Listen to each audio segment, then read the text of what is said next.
They say power is everything in Chicago, until someone threatens to take it from you. Adrian Volkov built an empire on fear and precision. He never lost control, never hesitated, never let anyone get close enough to matter. But when a terrified woman interrupted the most important deal of his career with a desperate lie, claiming to be his date to escape a dangerous ex, everything changed. One dance, one decision, and suddenly, the most dangerous man in the city had something to lose. Stay with me until the end. Hit that like button and drop a comment telling me what city you're watching from. I want to see how far this story travels. The Velvet Room didn't advertise. It didn't need to. Tucked into the shadow of Michigan Avenue, behind an unmarked door and a doorman who knew every face that mattered, it existed for people who preferred their business conducted in low lighting and lower voices. Adrian Volkov sat in the corner booth, his booth, watching Marcus Delacroix sweat through his second whiskey. The older man's hands trembled as he signed the contract, and Adrian wondered, not for the first time, why people always acted surprised when their debts came due. "This squares us?" Marcus asked, his voice barely cutting through the jazz piano drifting from the stage. Adrian took a measured sip of his bourbon. "Your debt to the Kowalski crew, yes. Your debt to me is a separate conversation." Marcus's face went gray. I said I'd handle Kowalski, and I did. You're welcome." Adrian slid the signed contract into his jacket. "But you borrowed from them using my name as collateral. That has consequences." Thunder rattled the windows. Outside, rain hammered Chicago like it had a personal grudge. Perfect weather for closing deals that required discretion. I never said, you implied." Adrian's voice stayed level, almost kind. That scared people more than shouting ever did. "People make assumptions when you drop my name in certain rooms. Assumptions I now have to either confirm or deny. Which would you prefer?" Marcus opened his mouth, closed it, reached for his whiskey with a shaking hand. Before Adrian could press his advantage, someone stumbled into their booth. A woman, mid-20s, soaking wet, dark hair plastered to her face. Her gray blouse clung to her shoulders, and her shoes squelched water onto the floor. She looked like she'd run through the storm without stopping. "I'm so sorry I'm late, honey," she said breathlessly, sliding into the booth beside Adrian before he could react. Traffic was insane. Adrian went very still. Marcus stared. The woman turned to Adrian, and he saw it then. The fear in her eyes. Real fear. The kind that made people do stupid, desperate things. Her hand found his under the table, gripping tight enough to hurt. "Please," she whispered, so low only he could hear. "Just, please." Adrian's mind processed the variables instantly. She wasn't a threat. Her dress was too cheap, her jewelry too simple. She wasn't armed. He could tell from the way she moved. She was running from something, someone. He glanced past her toward the bar. A man in an expensive suit stood there, watching. Tall, gym-toned, with the kind of polished look that usually hid something ugly underneath. His eyes were locked on the woman beside Adrian, and his expression cycled between confusion and rage. Adrian made his decision. "Traffic in this weather? I told you to take the car." He shifted, making room for her, his voice carrying that particular tone of bored affection that sold intimacy. "Marcus, this is my associate. She's here to verify the terms before we finalize." The woman's grip on his hand relaxed slightly. Marcus looked between them, clearly confused but too anxious about his own situation to ask questions. "I'm Emily," the woman said, recovering faster than Adrian expected. She even managed a professional smile. "Sorry for the interruption. Please, continue." "We were just finishing." Adrian kept his eyes on Marcus, but his attention was split. The man at the bar was still watching, but he hadn't moved. Not yet.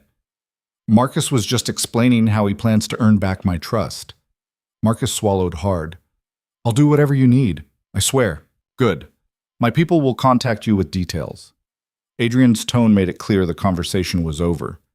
"You can go." Marcus practically scrambled out of the booth, shooting nervous glances at Emily as he fled toward the exit. The moment he was gone, Adrian turned his full attention to the woman sitting entirely too close to him. "You have 30 seconds to explain," he said quietly, "before I decide whether helping you was a mistake." Emily's composure cracked. She glanced toward the bar where the man was now walking toward them, his stride purposeful. That's my ex, she said quickly. Ryan. He's been following me for 3 weeks. Tonight he showed up at my apartment, broke the lock. I ran, and he followed me here. I saw you, and you looked important, and I thought if he believed I was with someone, he might what? Leave you alone? Adrian's voice held no judgment, just curiosity. I don't know. I didn't think. I just needed him to stop. Ryan was 20 feet away now, 15. Adrian made another calculation. He could walk away. Should walk away. This wasn't his problem. He had enough complications without adding a stranger's domestic drama to the list. But something about the fear in her eyes, the way her hand still trembled in his, reminded him of another life. Another woman who'd needed help and hadn't gotten it in time. He stood, pulling Emily with him. Dance with me. What? You wanted him to believe we're together. Sell it. Adrian guided her toward the small dance floor near the piano, where 2 other couples swayed to a slow, smoky rendition of something old and melancholic. Emily hesitated for only a second before stepping into his arms.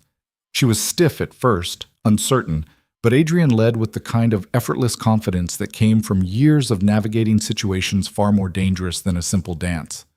Relax, he murmured. If you look terrified, this won't work. I am terrified, she whispered back.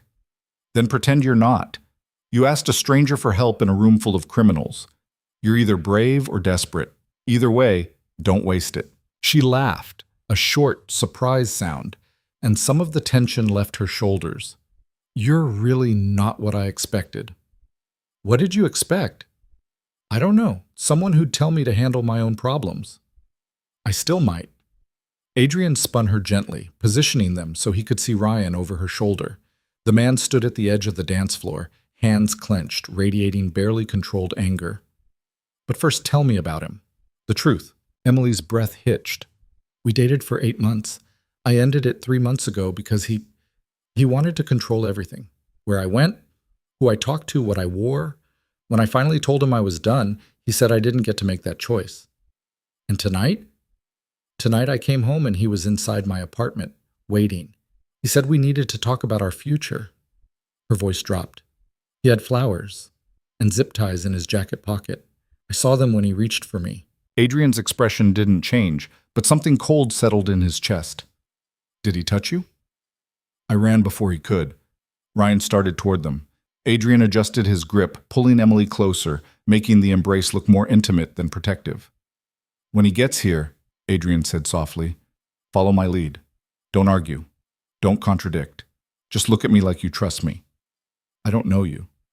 Pretend. Ryan stopped 3 feet away. Up close, Adrian could see the calculation in his eyes. The kind of man who sized up every situation as a potential fight, every person as either a threat or a target. Emily, Ryan said, his voice tight with false calm. We need to talk. Emily turned in Adrian's arms, but didn't step away. There's nothing to talk about, Ryan. I told you that. You didn't answer my calls. You blocked my number. That's not how adults handle things. Adults respect boundaries. Her voice was steadier now, but Adrian could feel her pulse racing against his chest. I asked you to leave me alone. Ryan's eyes flicked to Adrian, dismissive and cold. And who's this? Your new boyfriend? That was fast? Adrian smiled. It wasn't a friendly expression. Fast implies she needed time to get over you. I'm not seeing evidence that's the case. Ryan's jaw tightened. This doesn't concern you. Emily is in my arms. That makes it my concern. I don't know who you think you are, but Emily and I have history, real history, not whatever this is. Adrian released Emily just enough to extend his hand toward Ryan, a gesture that looked polite but positioned him between them. Adrian Volkov. The name hit like a physical blow. Ryan's confidence cracked visibly. Even people who didn't run in certain circles knew that name, knew what it meant. The Adrian Volkov? Ryan's voice had lost its edge. I don't particularly like that question. It implies there are others. Adrian kept his hand extended, waiting. And you are? Ryan didn't take the offered handshake. Ryan Bennett. Bennett? Real estate development, North Side? Adrian tilted his head thoughtfully. Your firm handles property acquisitions for the Morrison Group. Ryan's face went pale. The Morrison Group had ties to Adrian's network. Not direct, but close enough that causing problems with Adrian would definitely reach their ears. I didn't realize Emily was seeing someone, Ryan said carefully. She didn't mention it. Why would she? You're her ex. Her personal life isn't your business anymore. Right, of course. Ryan took a step back, hands raised in surrender. My mistake. Emily, I'll leave you alone. Sorry for the confusion. He turned and walked away quickly, threading through tables toward the exit. Emily exhaled shakily. Is he really leaving? For now. Adrian watched Ryan disappear through the door. But men like that don't give up easily. They just get more careful about when and where they approach. The music ended. The piano player transitioned into something faster, more upbeat. Other couples filtered onto the floor, filling the space around them. Emily stepped back, putting distance between them. Thank you. I'm sorry for dragging you into this. I'll go. Where? Home. My apartment. The apartment he broke into tonight? She hesitated. I'll stay with a friend. Do you have friends who can protect you if he comes back? Friends who make men like Ryan Bennett think twice?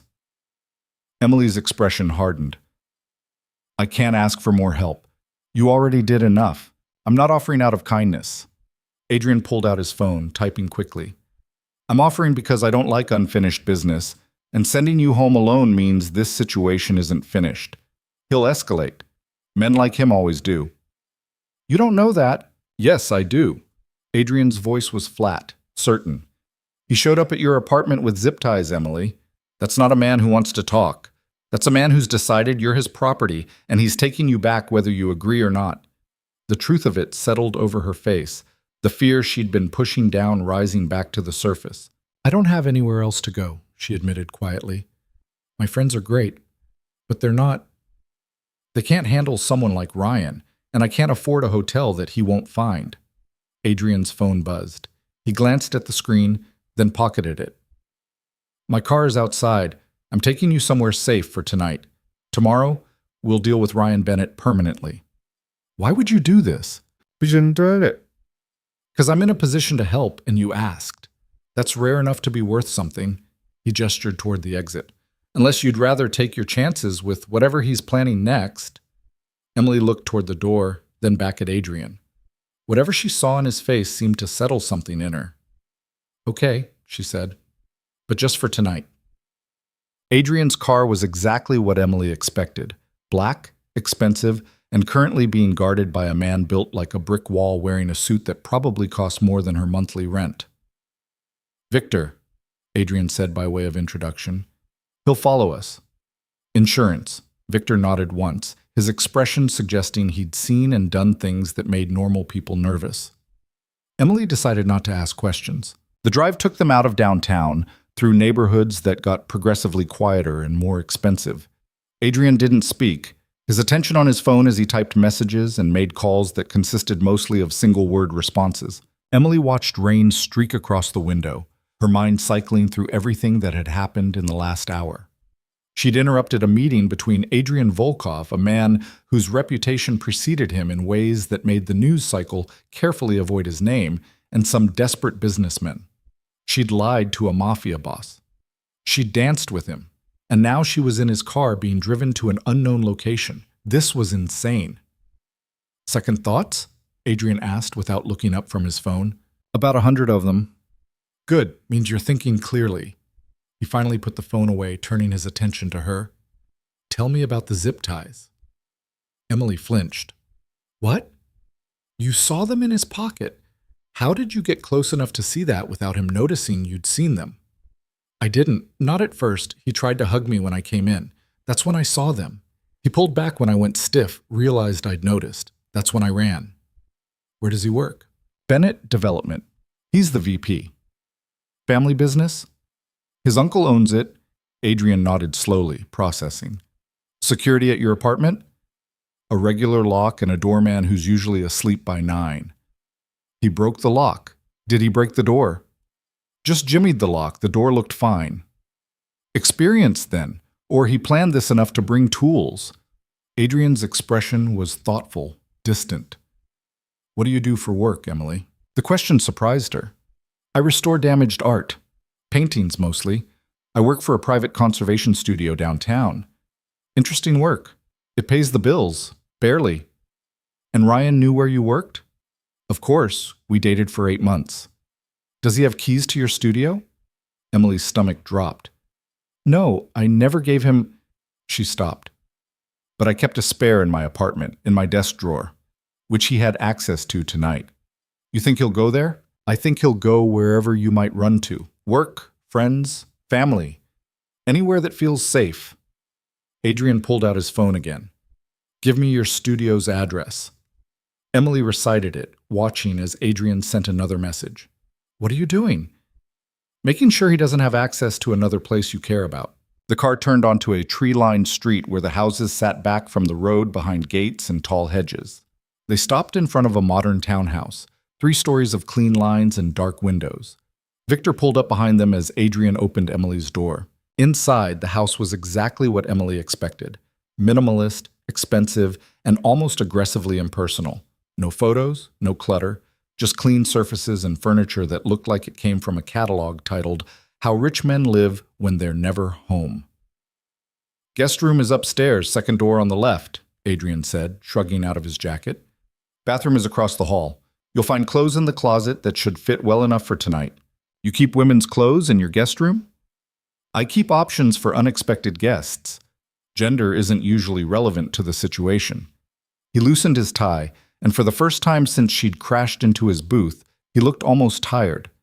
There's food in the kitchen if you're hungry. Security is handled. You're safe here. Emily wanted to ask how he could be so certain, but the way Victor stationed himself by the front door answered that question. Thank you, she said instead. Really, I don't know what I would have done if you hadn't. You would have figured something out. You already did by asking for help. Adrian moved toward what looked like a home office. Get some sleep. We'll talk in the morning about next steps. Emily climbed the stairs, found the guest room, and discovered that clothes in the closet meant a full wardrobe of designer options in multiple sizes.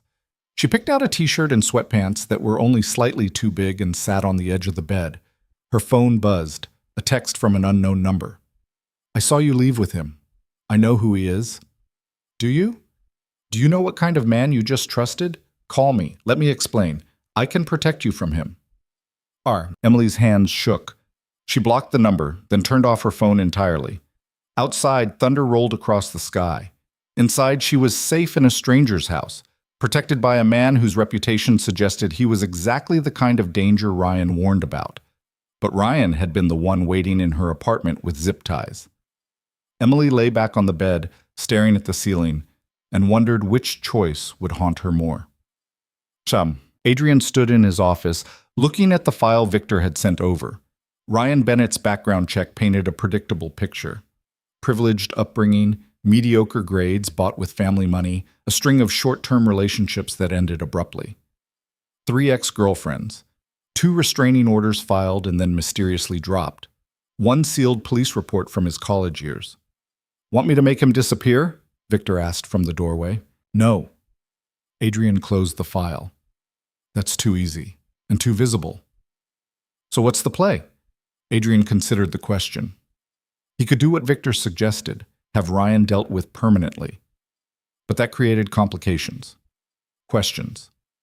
Bennett Development had connections, and while Adrian's reach extended far, he preferred not to test it over something that could be handled more elegantly. Find out who dropped those restraining orders, Adrian said, and get me everything on that sealed police report. I want to know what the family paid to bury. And Bennett himself? Have him followed. I want to know everywhere he goes, everyone he talks to. If he so much as drives past Emily's apartment, I want to know about it. Victor nodded and disappeared. Adrian returned to the window, watching rain cascade down the glass.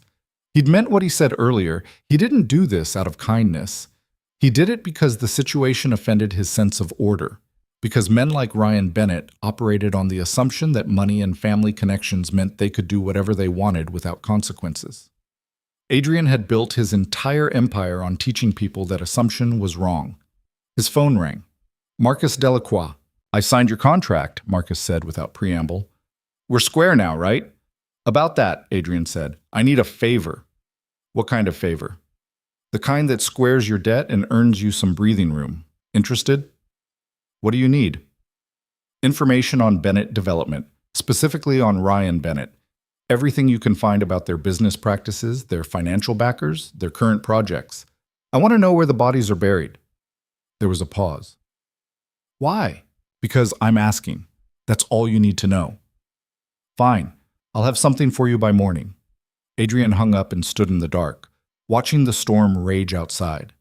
Somewhere in the city, Ryan Bennett was probably planning his next move.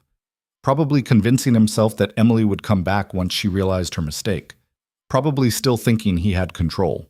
He would learn otherwise soon enough. Upstairs, Emily lay awake in a stranger's bed, wondering what morning would bring, wondering if she'd made the right choice, wondering if Adrian Volkov was her salvation or just a different kind of danger. She wouldn't have to wonder long, because in Adrian's world, things moved quickly once they started moving, and they had definitely started moving now.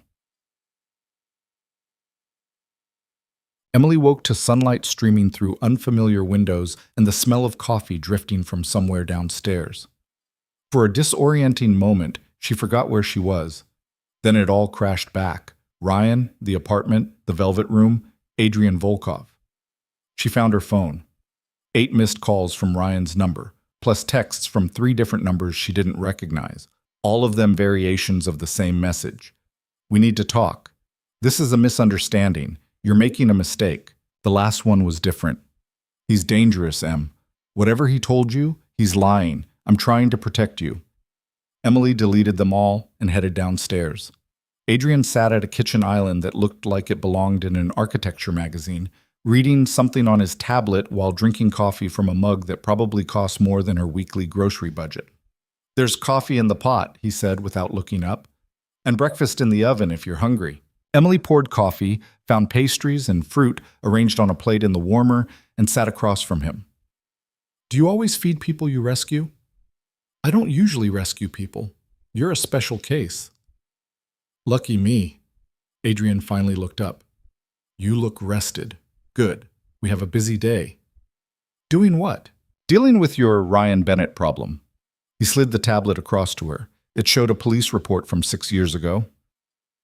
Ryan was arrested for assault in college. Choked his girlfriend unconscious at a party. Witnesses included a resident advisor and 3 other students. The charges were dropped after Bennett Development made a generous donation to the university's new athletics center. Emily's stomach turned. I didn't know. The family made sure of that. They're good at making problems disappear. Adrian pulled up another document. 2 years later, a different girlfriend filed a restraining order. She withdrew it after accepting a settlement.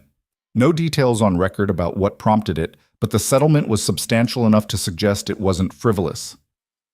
Why are you showing me this? Because you need to understand what you're dealing with. Ryan Bennett isn't just a bad boyfriend. He's a pattern offender with a family that enables him. If we don't handle this correctly, he'll escalate until someone gets seriously hurt. And by handle this, you mean, we make it very clear that you're under protection he can't circumvent, and we give him incentive to move on to someone else. Adrian's voice was a matter of fact, almost clinical. Ideally without anyone ending up in the hospital or jail. Ideally? I'm a realist, Emily. Sometimes things get messy. Before Emily could respond, Victor entered through the front door, shaking rain from his jacket. Got something. Adrian gestured for him to continue. Bennett drove past Emily's apartment 4 times last night, once past her studio. This morning he showed up at her studio at 7 a.m., tried the door, looked through the windows, left when security showed up for rounds. Emily's coffee suddenly tasted bitter. He's escalating. Expected, Adrian said. He thinks you ran scared and you'll come back once you calm down. When that doesn't happen, he'll try harder. What do I do? You go about your normal life. You go to work. You maintain your routine. Are you insane? You just said he's dangerous. He is. But showing fear gives him power. Besides, you won't be alone. Adrian nodded toward Victor. Victor will be with you, and I'll be handling things on my end. Handling what things? Adrian smiled that not quite friendly smile. Let me worry about that. Quote, Emily arrived at the restoration studio at 9, Victor trailing 3 steps behind her like a well-dressed shadow. Her coworker Sarah looked up from the painting she was cleaning, took one look at Victor, and mouthed, "What the hell?" Emily mouthed back later and headed to her workstation. The studio occupied the third floor of a converted warehouse, all exposed brick and north-facing windows.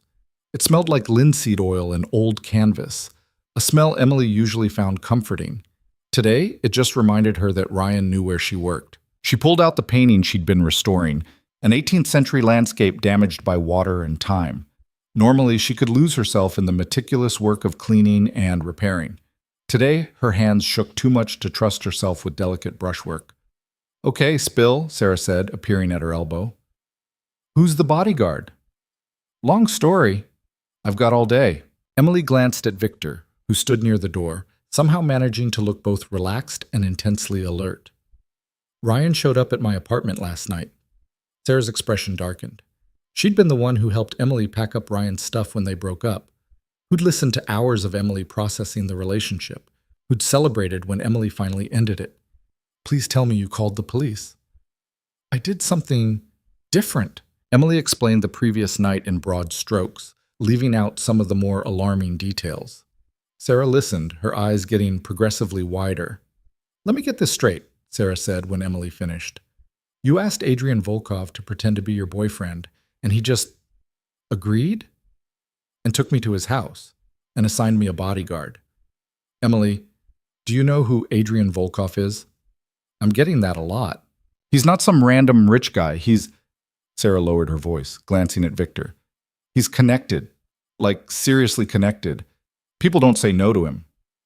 "He seemed nice enough." "That's what makes him dangerous. He's polite and reasonable right up until he's not. And then people end up—" Sarah cut herself off. "Just be careful, okay? You jumped from one bad situation into a potentially worse one." Before Emily could respond, her phone buzzed. A text from Adrian. "Bennett Development just pulled permits for a new project on the south side. Interesting timing." Emily frowned, texting back, "What does that mean?" "It means they need permits to continue. Permits can be delayed. Delayed projects cost money. Money creates pressure. I'll explain tonight." "Who's that?" Sarah asked. "Adrian?" "Of course it is." Sarah shook her head. "Just promise me you're not trading one controlling guy for another." "It's not like that." "Isn't it? He's already deciding where you go and who protects you." The observation stung because it wasn't entirely wrong, but it also wasn't entirely right. "Ryan had zip ties," Emily said quietly. "He broke into my apartment with zip ties and flowers. Adrian's giving me options. That's different." Sarah's face softened. "Okay, you're right. I'm sorry. I'm just worried." "I know. Me too." They worked in silence for a while, Emily's hands gradually steadying enough to resume careful work on the painting. Around noon, Victor's phone buzzed. He answered, listened, then crossed to Emily. "We're leaving," he said. "What? Why?" "Bennett just entered the building." Emily's heart stuttered. "How did he—" "Doesn't matter. We're going now." Sarah grabbed her phone. "I'm calling security." "Already on it," Victor said, guiding Emily toward the back exit. "Building security has delayed him downstairs. We're taking the service elevator." They were halfway down the back stairs when Emily heard Ryan's voice echoing from the main floor. "I know she's here. Emily, we need to talk." Victor moved faster, practically carrying Emily down the last flight and out into an alley where a black SUV waited, engine running. "Where are we going?" Emily asked as Victor pulled into traffic. "Somewhere Bennett can't follow."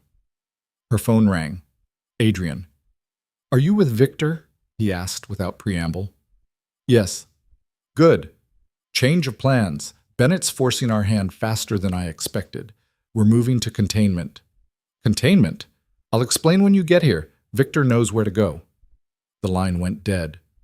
Emily looked at Victor. "Where are we going?" "Volkov Estate, North Shore." "Estate? He has an estate?" Victor's expression suggested this was a stupid question. Of course he has an estate.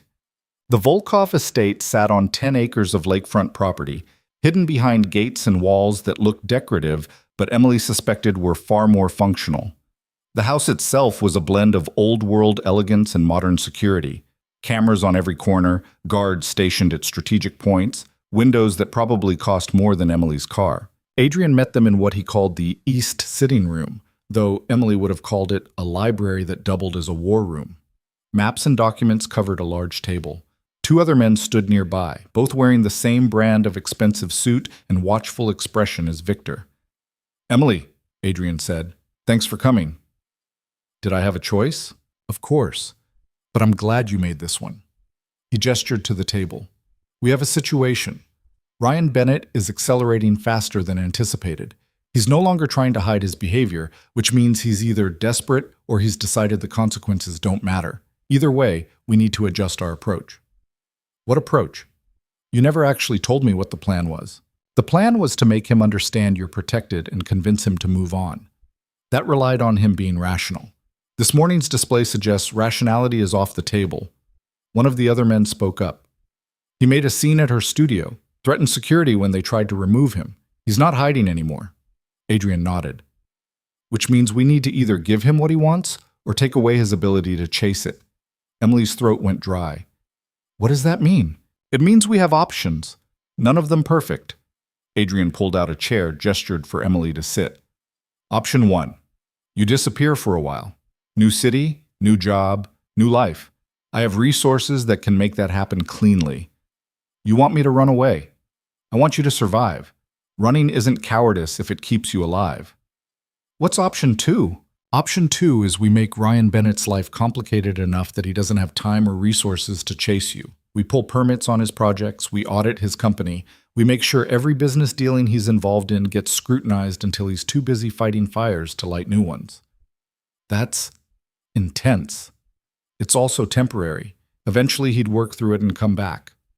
"And option 3? Adrian's expression didn't change, but something in his eyes went very cold. "Option 3 is we remove Ryan Bennett as a threat. Permanently." The room went silent. "You mean kill him?" Emily said. "I mean make him understand that continuing this path has consequences he won't survive. How he interprets that is up to him." Emily stood, needing to move, needing to think. "I can't ask you to do that, any of that. You're not asking, I'm offering." "Why? Why would you do any of this for someone you just met?" Adrian was quiet for a long moment. When he spoke, his voice was softer than she'd heard before. "Because 5 years ago, I knew someone in a similar situation. She didn't ask for help. She thought she could handle it herself. She was wrong." "What happened to her?" "She died. And the man who killed her walked free because he had family money and good lawyers." Adrian's jaw tightened almost imperceptibly. "I wasn't in a position to help her then. I am now. With you." Emily understood then. This wasn't about her, not entirely. This was about a debt Adrian felt he owed to someone who wasn't here anymore. She was just the proxy. "I don't want to run," she said, "and I don't want anyone killed. But I can't live like this either, looking over my shoulder forever." "Then we go with option 2, Adrian said. "We make his life difficult. We protect you while he's distracted. And we wait for him to make a mistake big enough that we can use it." "What kind of mistake?" "The kind that puts him in jail without anyone having to pull strings. Ryan's escalating. Escalation leads to sloppiness. Sloppiness leads to evidence. Evidence leads to consequences he can't buy his way out of." It wasn't a perfect plan, but it was better than running and better than violence. "Okay," Emily said. "Let's do that." Adrian nodded to his men. "Set it up. I want Bennett development under a microscope by end of business today. Environmental reviews, building code inspections, labor practices, everything." They dispersed efficiently, leaving Emily alone with Adrian. "You can stay here while this plays out," Adrian said. "The estate is secure. You'll be safe." "For how long?" "As long as it takes." Emily looked around the elegant room, at the life she'd stumbled into by accident. "This isn't my world." "No. But it can protect you while your world sorts itself out. And after, when this is over, after, you go back to your life, your work, your world." Adrian's expression was unreadable. "I'm not keeping you, Emily. I'm helping you. There's a difference." She wanted to believe that. She wanted to believe this was temporary, that she'd walk away unscathed, that Adrian Volkov was just a good man who happened to have dangerous resources. But Sarah's words echoed in her mind. "He's polite and reasonable right up until he's not." Emily just hoped she'd be gone before she saw what not looked like. 3 days at the estate, and Emily was learning the rhythms of Adrian's world. Breakfast arrived at 7:30, whether she was awake or not. Victor checked in every 2 hours. The guards changed shifts at intervals she'd started to memorize. And Adrian himself appeared and disappeared like a ghost, always dressed in expensive suits, always on his phone, always managing situations she only half understood. She'd set up a makeshift restoration workspace in one of the guest rooms, working on digital catalogs and consulting with Sarah remotely about ongoing projects. It wasn't ideal, but it kept her hands busy and her mind occupied. Mostly. On the fourth morning, Adrian found her in the library, surrounded by art history books she'd pulled from his surprisingly extensive collection. "Research or distraction?" he asked. Emily looked up from a volume on Renaissance techniques. "Both. How's the Ryan situation?" "Progressing." Adrian set down his coffee and pulled out his tablet. Bennett Development failed 3 separate inspections yesterday. Environmental concerns on the South Side project, code violations on 2 existing properties, and some interesting discrepancies in their permit applications. "You did all that in 3 days?" "I made some calls. Other people did the actual work." He scrolled through what looked like official documents. "The real gift came this morning.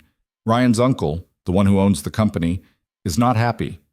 He had a very loud conversation with Ryan in their offices about bringing unwanted attention to family business." "You're listening to their private conversations?"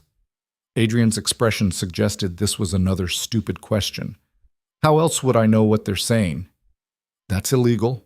"So is breaking into someone's apartment with zip ties. We all make choices." Emily couldn't argue with that logic, as twisted as it was. "What did the uncle say?" "He told Ryan to handle his personal problems quietly or find another job. Ryan responded poorly. There was yelling, some things were thrown. Security had to intervene. So Ryan's in trouble at work.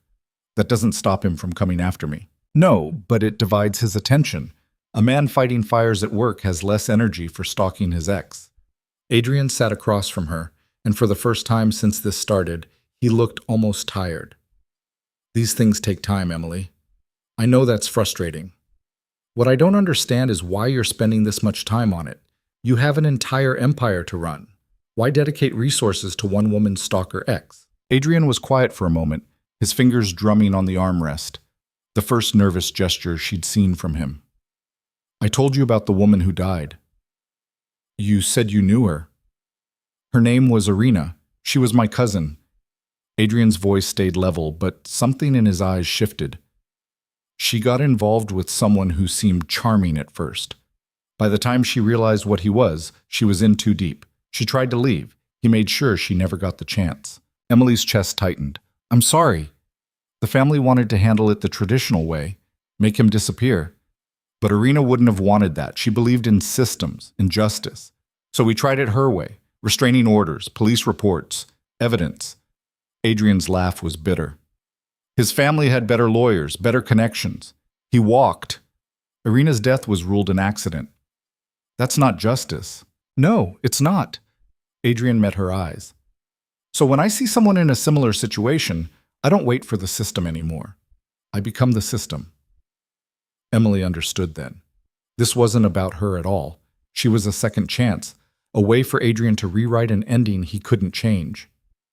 "I'm not Irina," she said gently. "I know. But maybe you get to survive where she didn't." Before Emily could respond, Victor appeared in the doorway. "We have a problem." Adrian was on his feet instantly. "What kind?" "Bennett's outside the gates. He's demanding to see Emily." Emily's blood went cold. "How did he find this place?" "Doesn't matter." Adrian was already moving toward the security office, Emily and Victor following. "How many people with him?" "Just him. He drove himself." They entered a room filled with monitors showing every angle of the property. On one screen, Ryan's car sat just outside the main gate. He stood beside it, looking up at the cameras. Adrian pulled out his phone, dialing. A moment later, Ryan's voice came through the speakers. "I know she's in there, Volkov. I just want to talk to her." "Mr. Bennett," Adrian said, his voice perfectly calm. "You're trespassing on private property. I suggest you leave before I call the police." "Call them. I'll tell them you're holding my girlfriend against her will."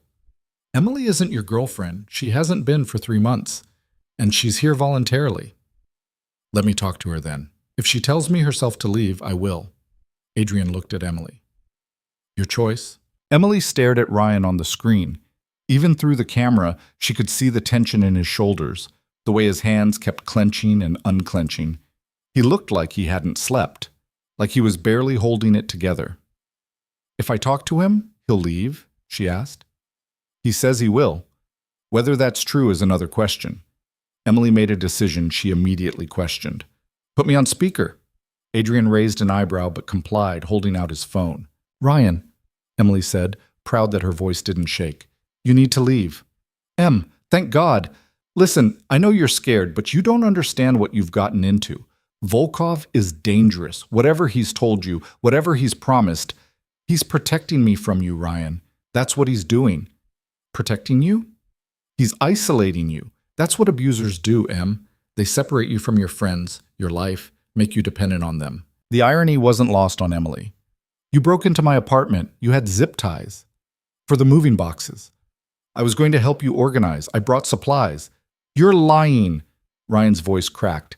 I love you. I made mistakes. I know that. But we can fix this. Just come out here. Come talk to me face to face. No. Emily, please. I said no. I'm done, Ryan. I've been done for 3 months. You need to accept that and move on. I can't do that. You're making a mistake. When you realize that, when he shows you who he really is, you'll wish you'd listened to me. Adrian took the phone back. You've had your conversation. Leave now, or I'll have you removed. You can't keep her prisoner forever, Volkov. Eventually she'll leave, and when she does, I'll be waiting. Is that a threat? It's a promise. The line went dead. On screen, Ryan got back in his car, but he didn't drive away. He just sat there, staring at the gate. He's not leaving, Victor observed. No, he's not. Adrian made another call. I need a unit at the north gate. We have someone who needs an escort off the property. Within 5 minutes, a police car pulled up. Emily watched as 2 officers approached Ryan's vehicle. There was a conversation she couldn't hear. Ryan gestured animatedly at the estate. The officers remained unmoved. Finally, reluctantly, Ryan drove away, the police car following. Friends of yours? Emily asked. The department appreciates my family's charitable contributions. They're usually responsive when I call. Must be nice. It's useful. Adrian turned away from the monitors. But it's also temporary. Ryan's right about one thing. You can't stay here forever. I know. Which means we need to accelerate our timeline. Force his hand before he forces ours. How? Adrian smiled, and this time it was genuinely predatory. By giving him exactly what he wants. Almost. Emily didn't like the sound of that.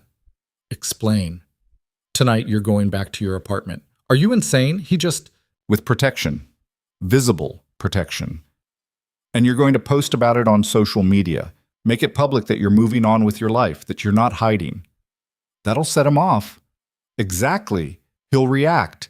And when he does, we'll have cameras recording, witnesses ready. Everything we need to build a case that even his family's lawyers can't dismiss. You want to use me as bait.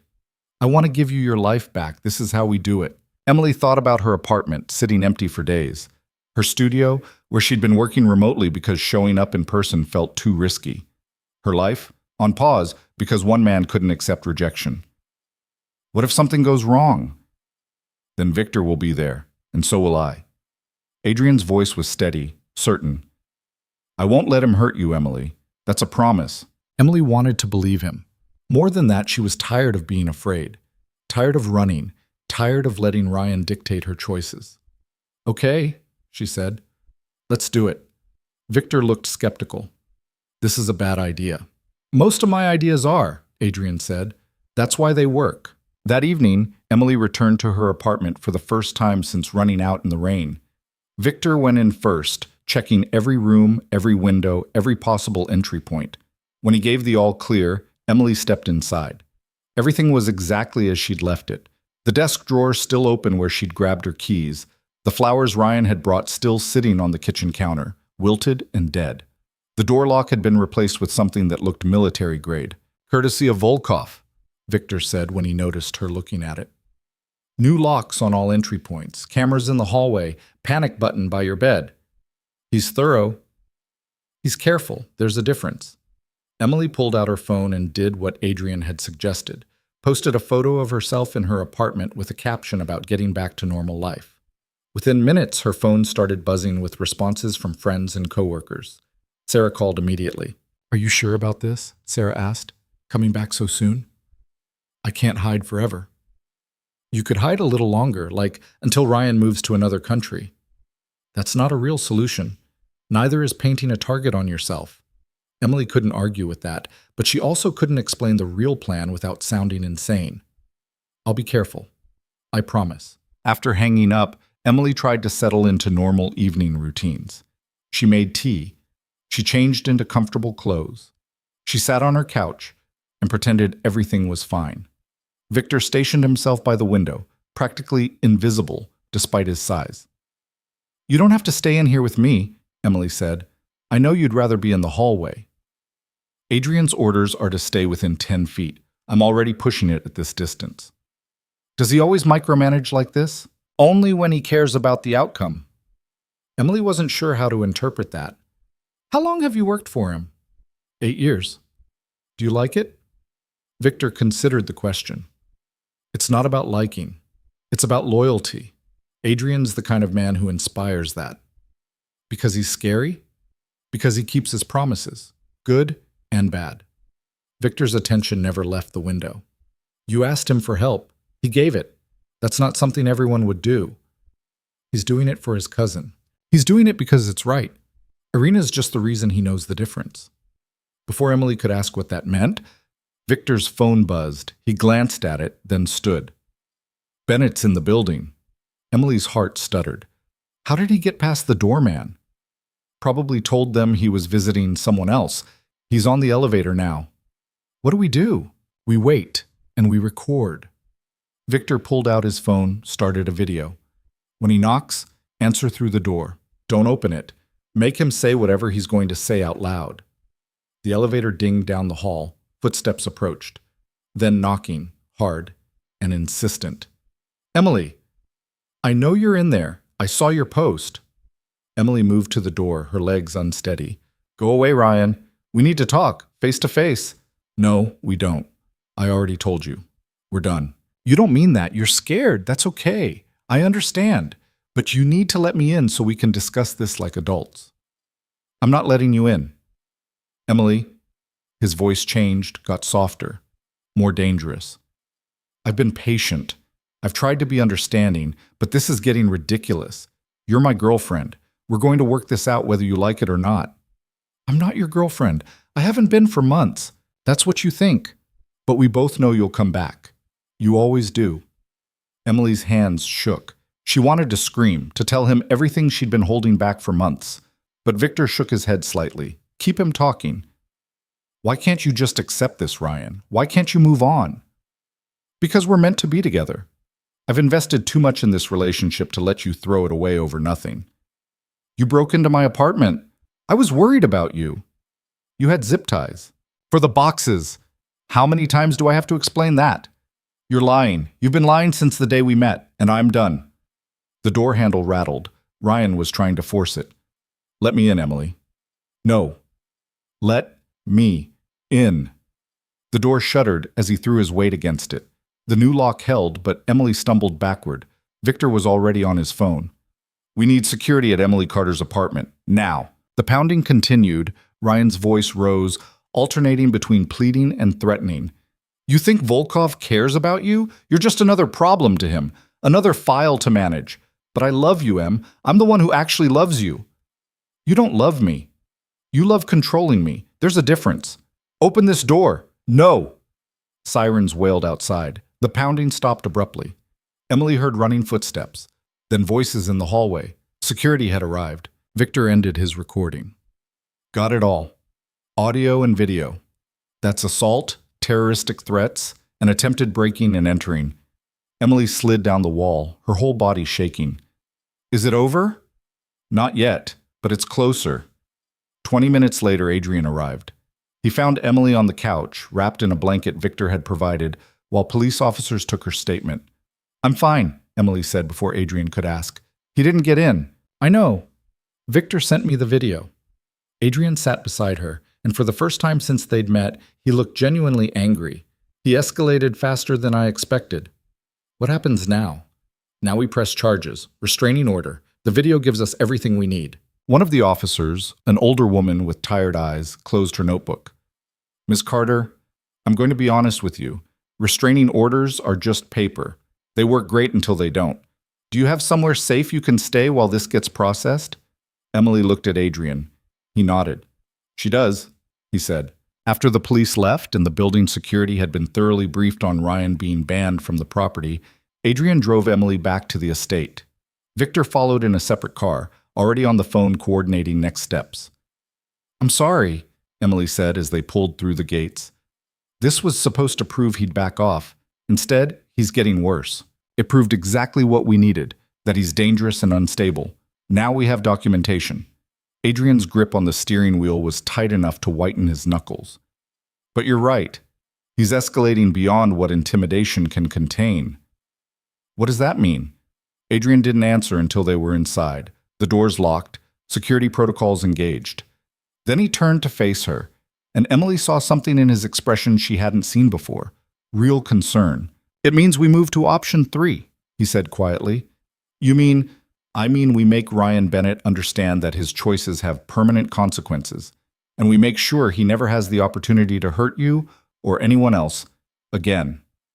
Emily's throat went dry. You're talking about killing him.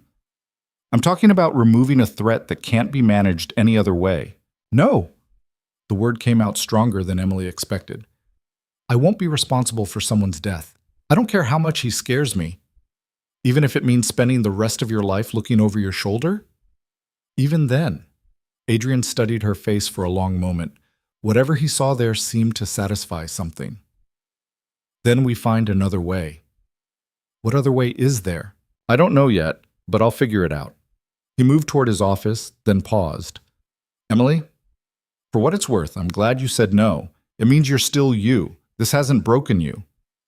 Feels pretty broken from where I'm standing. Broken is when you stop caring about consequences. You're bruised. That's different. He disappeared into his office, leaving Emily alone in the elegant foyer. Through the windows, she could see Victor conferring with other security personnel. Beyond the gates, the city sprawled in the distance, her real life, waiting for her to reclaim it. She just had to survive long enough to get back to it. The next morning, Adrian was gone before Emily woke up. Victor informed her he'd had an early meeting downtown and would return by afternoon. In the meantime, Emily was to stay on the property. She spent the morning working, trying to lose herself in the familiar rhythms of restoration research. But her mind kept circling back to the same question. What was Adrian's plan? Around noon, her phone rang. Unknown number. Ms. Carter? An unfamiliar voice, professional and careful. This is Detective Morrison with Chicago PD. I'm calling about the incident last night with Ryan Bennett. Yes? Mr. Bennett has been released on bail pending his hearing. I wanted to inform you that the restraining order has been filed, but it won't be official until he's served, which should happen today. Emily's stomach dropped. He's out already? His family posted bail this morning. Standard procedure, unfortunately. Even though he tried to break down my door? The evidence is compelling, and we're pursuing charges. But unless someone's an immediate flight risk or danger, bail is usually granted. The detective's voice softened. I'm sorry. I know that's not what you wanted to hear. After hanging up, Emily found Victor. Ryan's out on bail. Victor's expression didn't change. Adrian expected that. Then why didn't he warn me? Because he didn't want you to worry until it was confirmed. Now it's confirmed. Victor's phone buzzed. He glanced at it. And Adrian wants to see you in his office when you have a moment.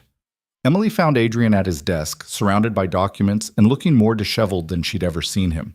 His jacket was off, his tie loosened, and he'd clearly been running his hands through his hair. Ryan's family posted a $500,000 bail, Adrian said without preamble. They also hired Jonathan Reeves, who's that? The best defense attorney in the state. The man who gets guilty people acquitted because he's that good at finding technicalities. Adrian pushed a file across the desk. He's already filed motions to suppress the video Victor took, claiming it was illegally recorded without consent. But Ryan was in a public hallway, threatening me. In Illinois, you need two-party consent for recordings in some circumstances. Reeves is arguing this qualifies.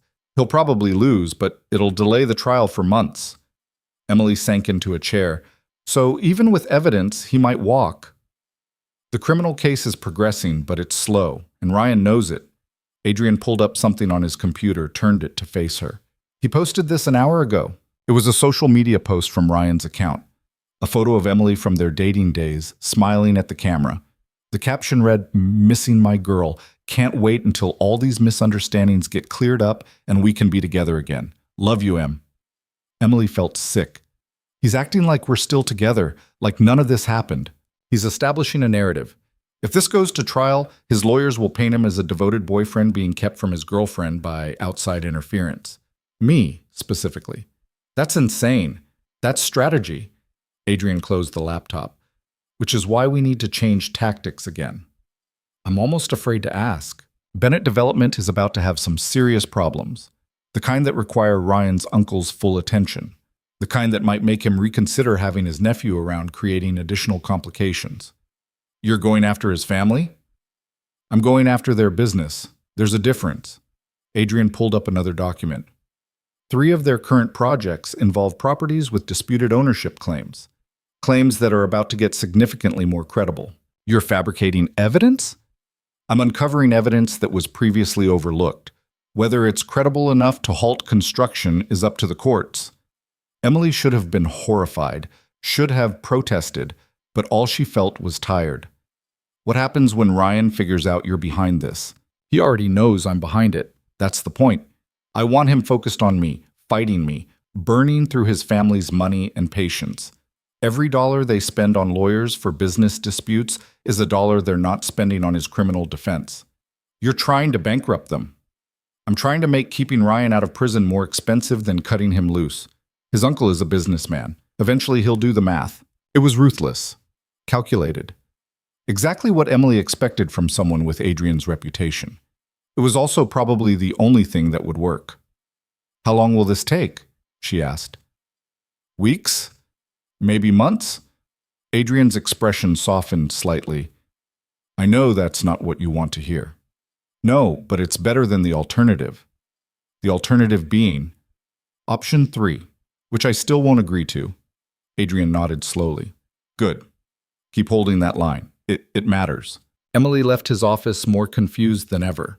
Adrian Volkov was methodically destroying Ryan's family business, coordinating with police and lawyers, providing around-the-clock security, and generally upending his entire life to protect someone he barely knew. All because his cousin hadn't gotten the help she needed. It should have felt wrong. It should have scared her. Instead, for the first time in months, Emily felt like maybe she'd make it through this after all. 2 weeks of relative quiet, and Emily had almost convinced herself the worst was over. Ryan's business was collapsing under the weight of investigations Adrian had orchestrated. The restraining order was in place. She'd even managed to return to her studio for a few hours each day, slowly reclaiming pieces of her normal life. She should have known better. The invitation arrived on a Thursday morning, delivered to the estate by courier in a cream envelope with gold embossing. Emily was having breakfast when Victor brought it to Adrian, who opened it with the kind of casual precision that suggested he'd been expecting it. What is it? Emily asked, watching his expression shift from neutral to something harder. Carmine Valente is hosting a charity gala tomorrow night, art auction benefiting the Chicago Cultural Foundation. Adrian handed her the invitation. He's requesting my presence specifically. Emily scanned the elegant script, her stomach tightening. This is a trap. Of course it is. The question is what kind? Adrian pulled out his phone, already typing. Valente doesn't make social gestures. If he's inviting me to a public event, he's planning something that requires witnesses. So don't go. Not going sends the message that I'm afraid of him, that I'm hiding. Adrian's jaw tightened. Besides, there's a painting being auctioned that I've been tracking for 3 years. 17th century Dutch maritime piece, supposedly lost in a private collection fire in the 80s. If it's authentic, it's worth a fortune. And if Valente knows you want it, he'll make sure you don't get it. Probably, but I'm going anyway. Adrian met her eyes. And I'd like you to come with me. Emily set down her coffee. You want me at a gala hosted by your enemy? I want you beside me when I walk into whatever he's planning. You've been hiding here for 2 weeks, Emily. At some point, you have to step back into your life. My life doesn't usually include black tie events with organized crime figures. It does now. Adrian's voice was gentle but firm. Valente knows about you, knows you're under my protection. If you don't show up, he'll interpret that as weakness, confirmation that he can control my choices by threatening the people I care about. The weight of that statement hung in the air between them. People I care about. Adrian had never said it quite that plainly before. What if something happens? Emily asked. Then Victor and I handle it. But nothing will happen in a room full of Chicago's wealthiest donors with cameras everywhere. Valente's not that reckless. Adrian paused. Though I would understand if you'd rather stay here. Emily thought about it. Thought about Ryan, about months of hiding and fear and letting other people dictate where she could go and what she could do. She'd asked Adrian for protection, and he'd given it, but at some point protection had to transition back into living. I'll need a dress, she said. Adrian smiled. Already handled. There's a stylist coming this afternoon. The gala was held at the Sinclair Museum, a palatial building on the north side that usually hosted exhibitions of priceless artifacts. Tonight, it had been transformed into something out of a movie. Crystal chandeliers, champagne fountains, servers in white gloves carrying trays of food Emily couldn't pronounce. Emily wore a midnight blue dress that the stylist had insisted was dignified but memorable, her hair swept up in a style that felt too elegant for someone who usually wore it in a messy bun while working. Adrian had matched her formality in a perfectly tailored tuxedo that made him look even more dangerous than usual. Victor and 2 other security personnel accompanied them, blending into the crowd with the practiced invisibility of professionals. Remember, Adrian murmured as they entered the main gallery, we're here for the painting. Everything else is theater. The room was filled with Chicago's elite, old money families, new tech millionaires, politicians, and people whose wealth came from sources they didn't discuss in polite company. Emily recognized several faces from news articles and society pages. None of them seemed to recognize her. Then she saw Carmine Valente. He stood near the auction display, surrounded by admirers, holding court like a king in his domain. He was older than Emily expected, maybe mid-60s, with silver hair and the kind of polished appearance that came from expensive grooming. When he saw Adrian, his smile widened. Adrian Volkov, Valente called out, his voice carrying across the room. I wasn't sure you'd accept my invitation. Adrian moved toward him with the confidence of someone walking into friendly territory, though Emily could feel the tension in his arm where she held it. Carmine, thank you for including me. Beautiful event. We do what we can for the arts. Valente's eyes shifted to Emily. And who is this lovely woman? Emily Carter. She's an art restoration specialist consulting on some of my recent acquisitions. How fortunate for you. Valente extended his hand and Emily had no choice but to take it. His grip was firm, assessing. Ms. Carter, I hope you're enjoying the evening. It's stunning, Emily said, proud that her voice didn't shake. Adrian has excellent taste in both art and company. Valente released her hand, his attention returning to Adrian. I hope you've come prepared to bid. The maritime piece you've been chasing will be up for auction shortly. I'm aware. Good. Competition drives up the price, and all proceeds go to charity. Everyone wins. Valente's smile didn't reach his eyes. Though I have to admit I've developed quite an attachment to that painting myself. Something about the way it captures a ship in a storm. The chaos, the uncertainty, the sense that everything could capsize at any moment. Quite evocative. Adrian's expression remained neutral. I've always preferred pieces that show control in difficult circumstances. Skill navigating through chaos. Of course you do. Valente gestured toward the bar. Enjoy the evening. May the best man win. As they moved away, Emily whispered, he's definitely planning something. Undoubtedly, but he tipped his hand mentioning the painting so directly. He wants me to know he's going to drive up the price. Adrian accepted 2 champagne flutes from a passing server, handed one to Emily. Which means he's either trying to make me waste money, or he wants something else entirely, and the painting is a distraction. Before Emily could respond, a woman's voice interrupted.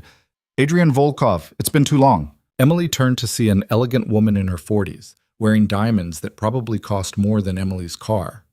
She had the kind of beauty that came from good genes and better maintenance, and she looked at Adrian with obvious familiarity.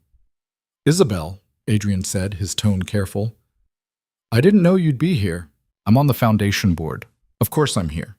Isabel's eyes swept over Emily with the kind of assessment women give each other at events like this. "And you've brought a date. How unusual." "Isabel Moreau, this is Emily Carter." "Charmed." Isabel's smile was polite and completely insincere. "How did you two meet?" "Through work," Emily said, keeping it vague. "How wonderfully modern." Isabel turned back to Adrian. "I heard about your recent troubles with the Kowalski situation. All resolved now, I trust?" "Completely." "Good. It would be unfortunate if past complications affected tonight's auction." Isabel's smile sharpened. "Especially since Carmine is being so generous with his collection." Adrian's expression didn't change, but Emily felt him tense. "His collection? Oh, didn't you know? The maritime piece you're interested in? It's been in Carmine's private vault for the last 2 years. He's donating it to the auction." Isabel sipped her champagne. "Quite the sacrifice, really. Though I suppose when you have enough wealth, giving up one treasure doesn't matter much." She drifted away, leaving Adrian and Emily standing in the middle of the gallery. "He owns the painting," Emily said quietly. "This whole thing is about making you pay him for something he knows you want." "It's worse than that." Adrian's voice was tight. "If the painting's been in his vault for 2 years, he's had time to research it thoroughly, which means he knows exactly what it's worth and exactly how much I'd be willing to pay. So he drives up the price, and you either pay a fortune or walk away looking like you backed down." "Exactly. Either way, he wins." Adrian pulled out his phone, typing quickly. "I need to verify something." While he worked, Emily watched the crowd. Valente was still holding court, laughing with donors and politicians like a man without a care in the world. Isabel had joined another group, whispering behind her champagne flute while glancing in their direction. Emily hated this world. The false smiles, the calculated conversations, the sense that everyone was playing chess while pretending to play checkers. Victor appeared at Adrian's elbow. "Problem. The painting's provenance documentation has some gaps. My contact at the museum says the ownership trail gets murky around 2010. Adrian's expression went very still. "How murky?" "Murky enough that it might have been stolen property at some point. If you acquire it and that comes to light later, you'd be in possession of stolen goods." Emily's stomach dropped. "So if you bid on it, you're walking into a legal trap. And if I don't bid, I look weak in front of everyone here." Adrian's voice was level, but Emily could hear the anger underneath. Valente structured this perfectly. Public humiliation either way. The auction was announced, and the crowd moved toward the main gallery where a temporary stage had been set up. Adrian guided Emily to seats near the middle, visible but not front row, a calculated position. The first several items went smoothly: sculptures, paintings, a vintage wine collection. Emily watched Adrian bid on nothing, his attention focused on the stage with an intensity that made her nervous. Then the maritime painting was brought out. It was beautiful, Emily had to admit. A Dutch merchant ship fighting through a storm, every detail rendered with the kind of precision that marked true mastery. The waves looked almost alive, the ship caught in a moment of desperate navigation. The bidding started at 50,000. Within 2 minutes, it was at 200,000. With only 3 people still in the game, Adrian, Valente, and a tech CEO Emily vaguely recognized. At 300,000, the CEO dropped out. 300,000, the auctioneer called. "Do I hear 350? Valente raised his paddle. His eyes were on Adrian, waiting. Adrian didn't move. The silence stretched uncomfortably. Emily could feel people watching, waiting to see what Adrian would do.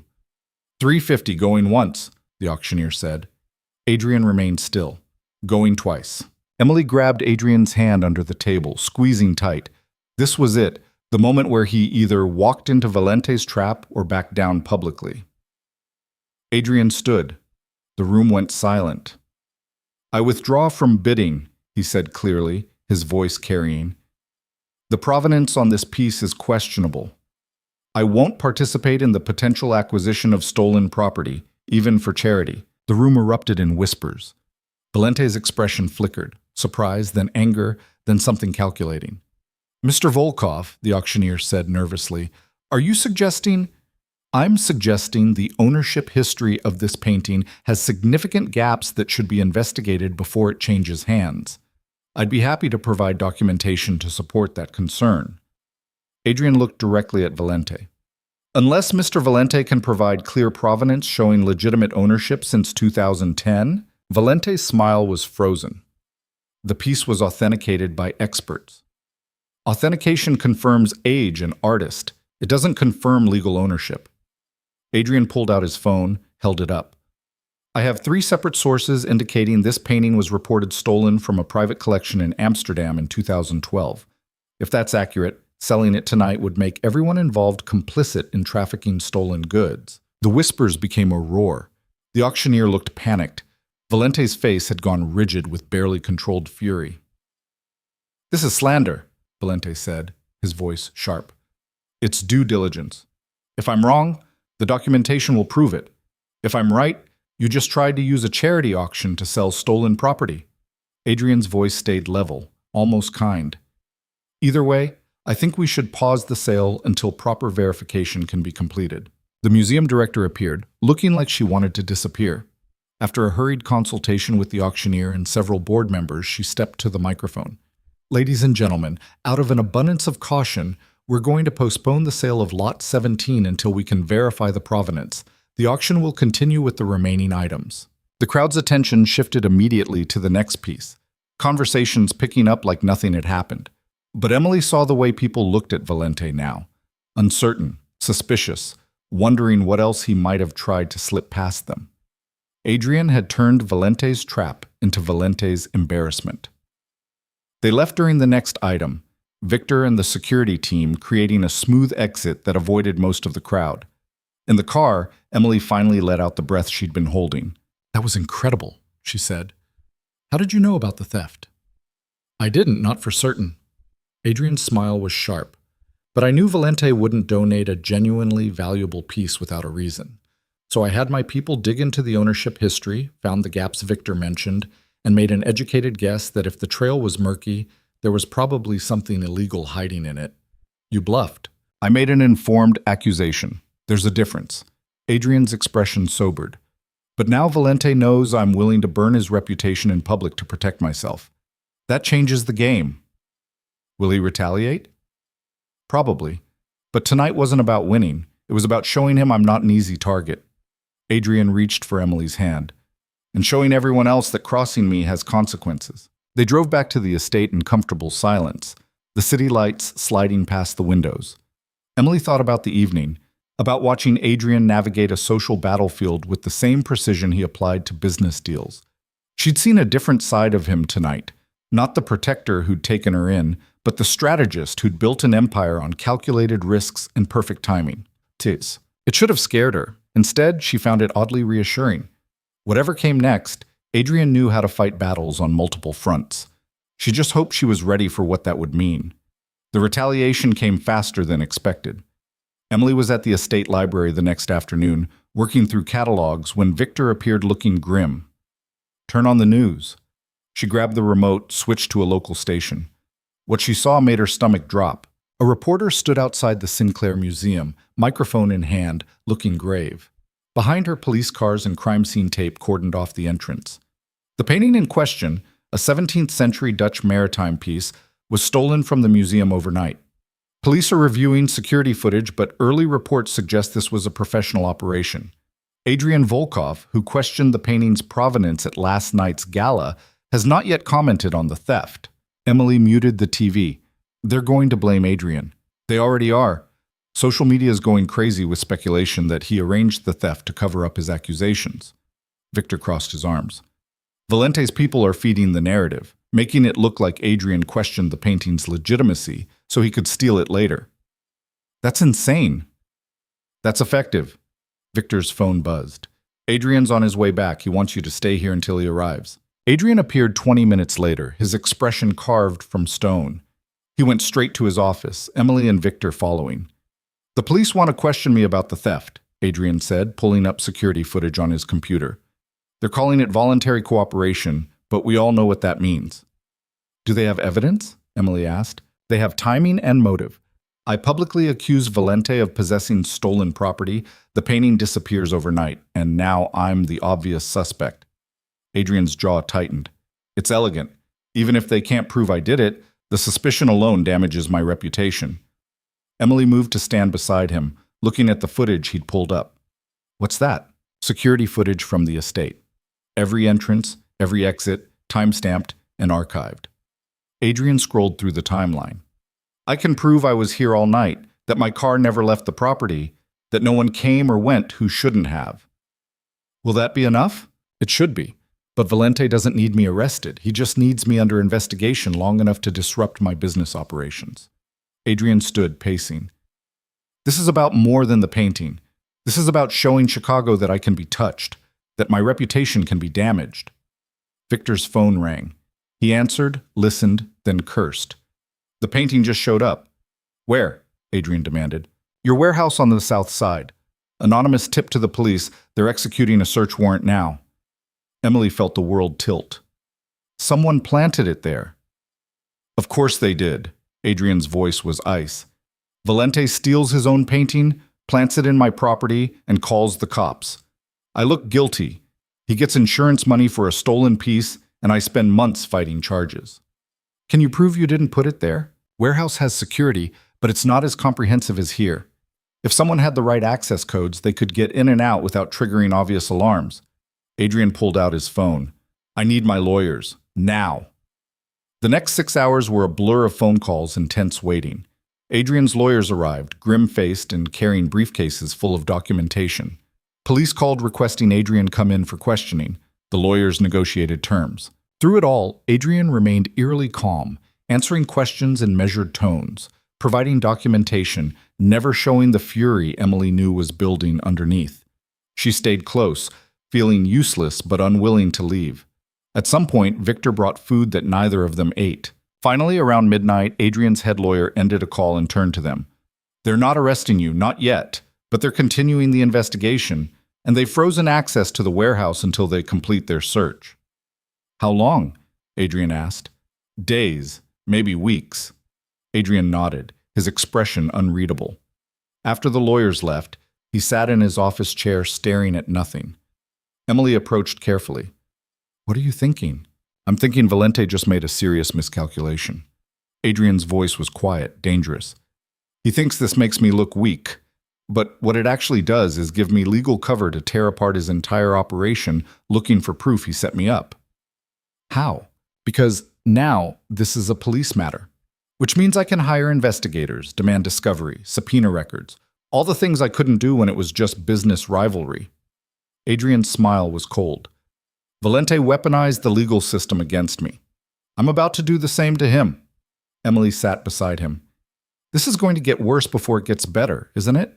Probably. Valente's committed now. He'll keep pushing until one of us breaks.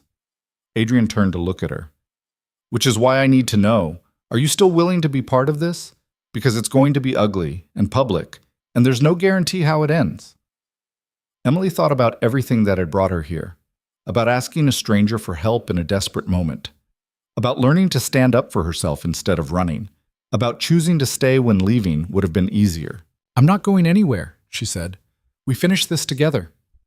Adrian pulled her close, and for a long moment they just sat there.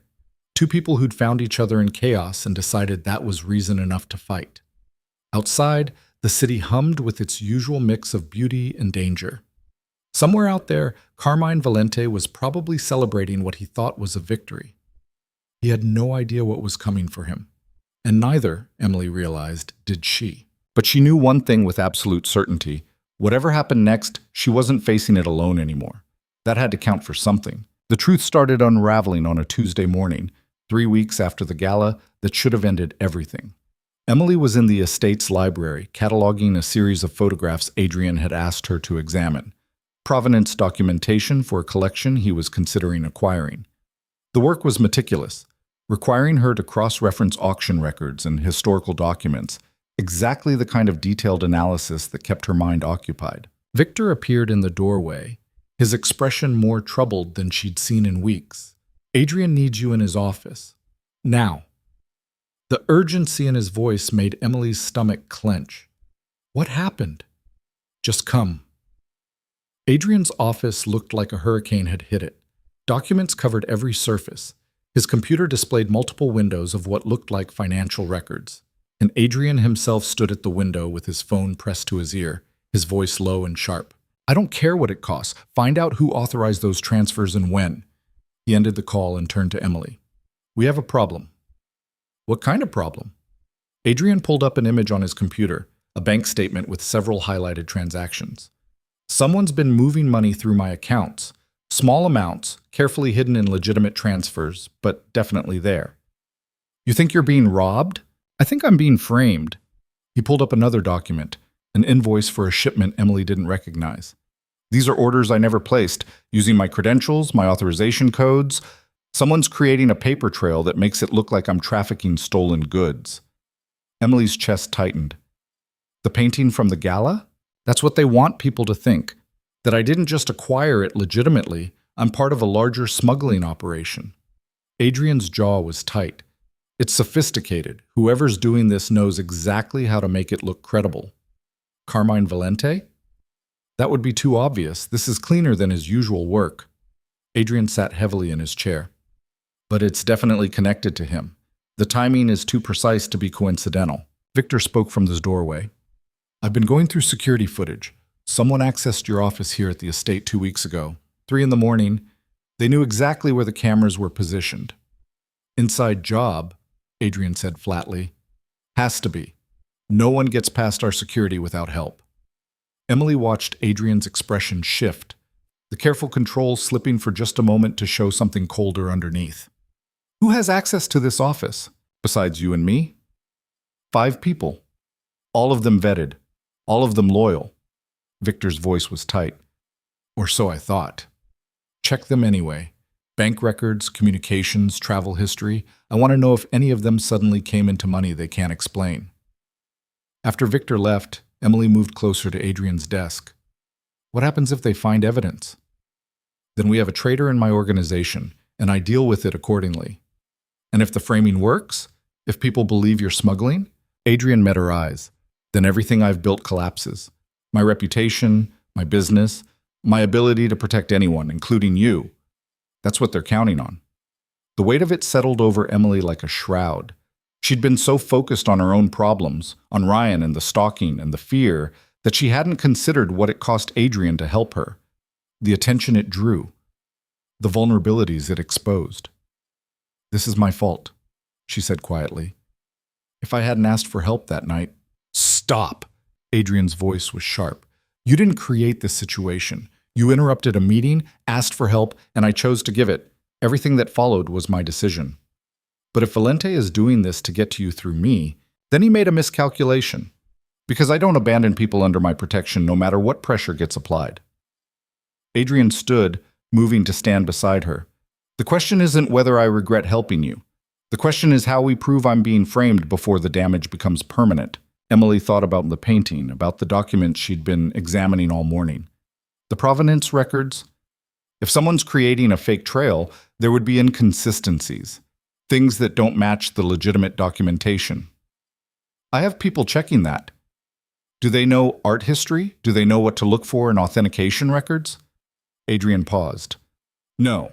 They know finances and legal documentation. Then let me help.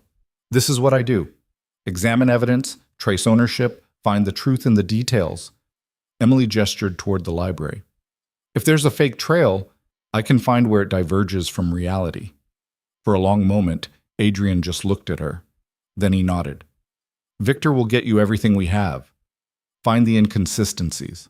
Emily spent the next 6 hours buried in documents.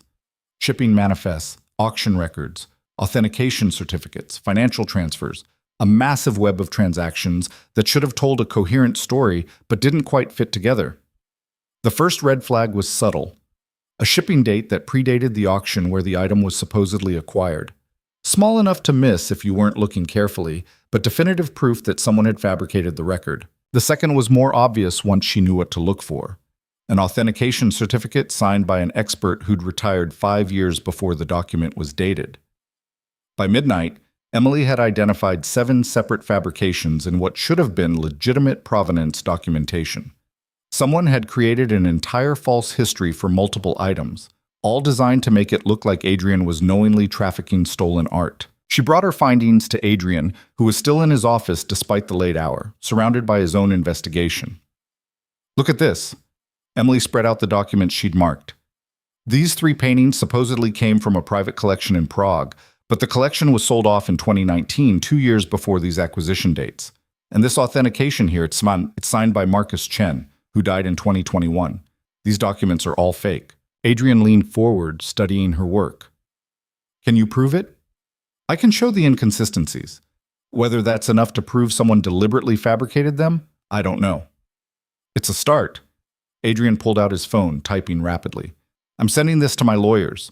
If we can prove the provenance documents are false, we can argue the entire case against me is manufactured. There's something else. Emily hesitated.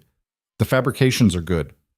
Whoever made these knew exactly what legitimate documentation looks like. They have access to the right databases, the right contacts, the right knowledge.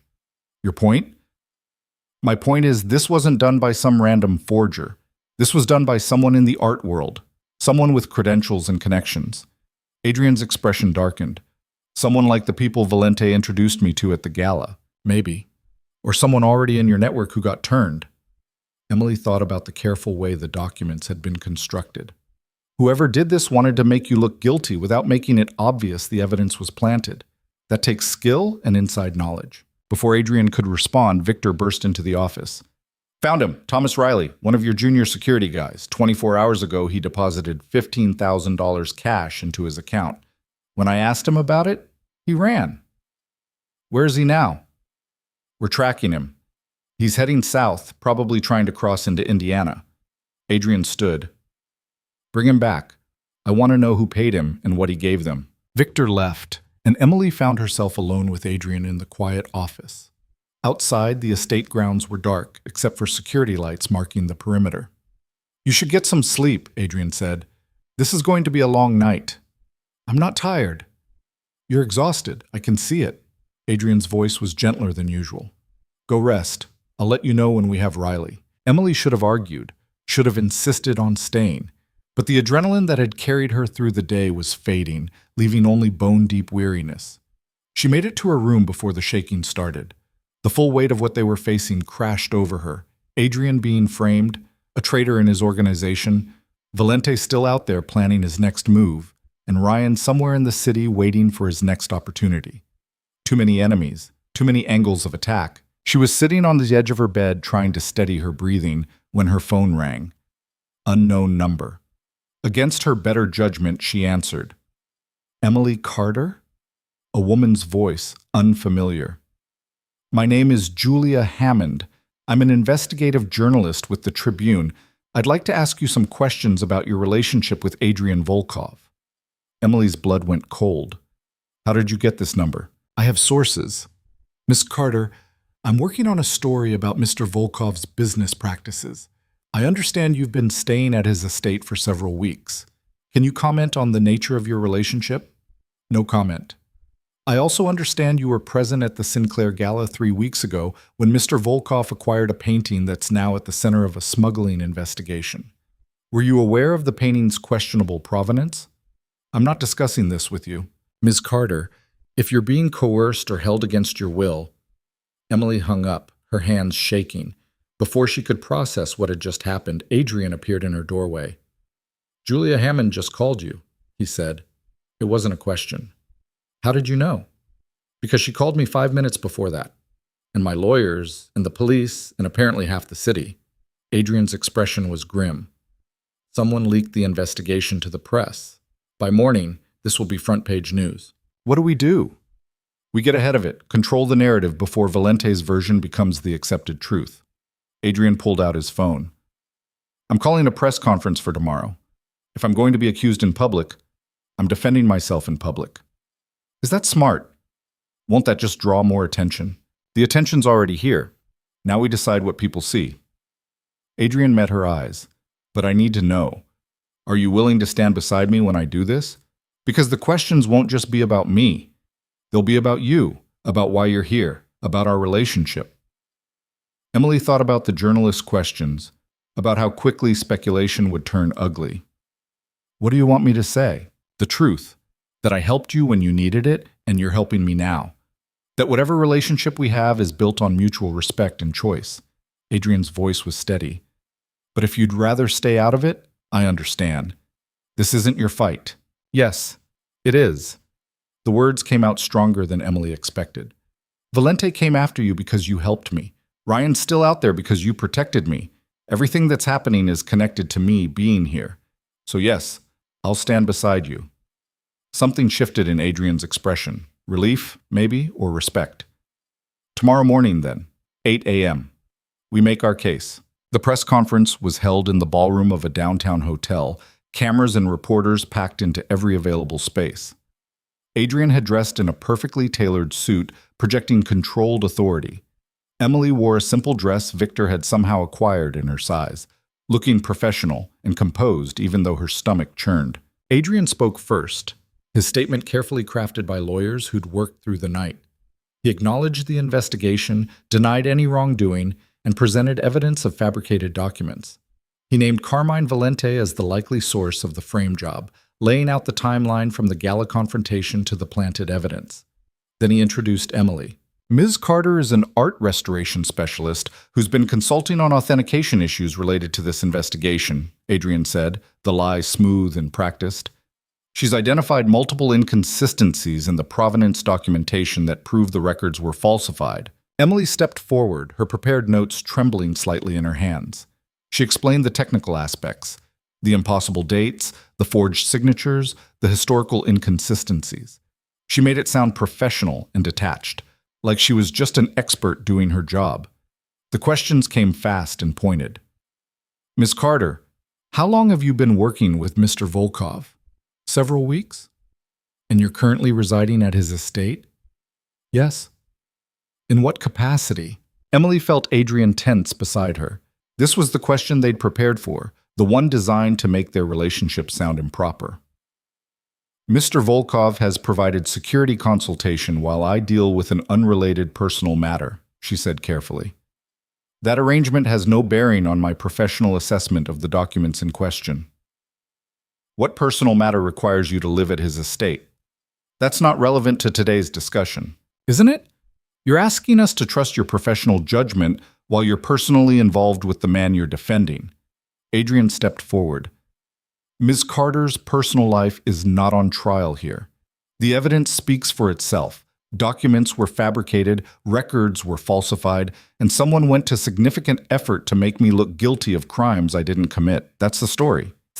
But the damage was already done.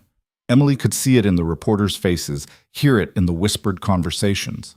By tomorrow, the headlines wouldn't be about fabricated evidence. They'd be about Adrian Volkov's mysterious live-in girlfriend defending him from criminal charges. After the conference ended, Adrian guided Emily out through a back exit where Victor waited with the car. That went about as well as expected, Adrian said once they were moving. They think I'm lying for you. Some do. Others will actually look at the evidence. Adrian's phone buzzed constantly with messages he ignored. My lawyers are already filing motions based on your findings. Whether public opinion believes me doesn't matter as much as what the courts believe. It matters for your reputation. My reputation was built on being someone people fear and respect. A smuggling accusation doesn't change that. Adrian finally looked at his phone, his expression darkening. But this might. He turned the screen toward her. A news article, already published online. The headline read, Volkov's Mystery Woman. Art expert or accomplice? Below it, a photo of Emily and Adrian at the press conference, standing close together, looking for all the world like a couple presenting a united front. And beneath that, a smaller photo. Emily and Ryan from their dating days, smiling and happy. The article connected every dot in the worst possible way. Emily's relationship with Ryan, his assault charges, her sudden appearance in Adrian's life, the convenient timing of her expertise with the fabricated documents. They're making it look like I'm running from one criminal to another, Emily said, her voice hollow. They're making it look like you're complicit in my supposed crimes. Adrian's jaw was tight. Valente's people must have fed them the story. They've been planning this. Emily's phone started ringing. Sarah, then her parents, then numbers she didn't recognize. Don't answer, Adrian said. Not until we know what we're dealing with. But Emily already knew what they were dealing with.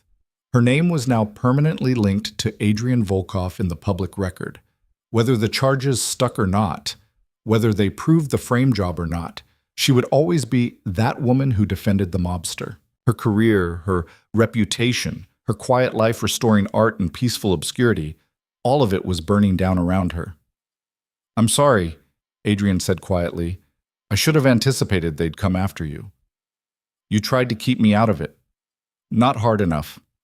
They spent the rest of the drive in silence, Emily watching the city pass by while her phone continued its relentless buzzing.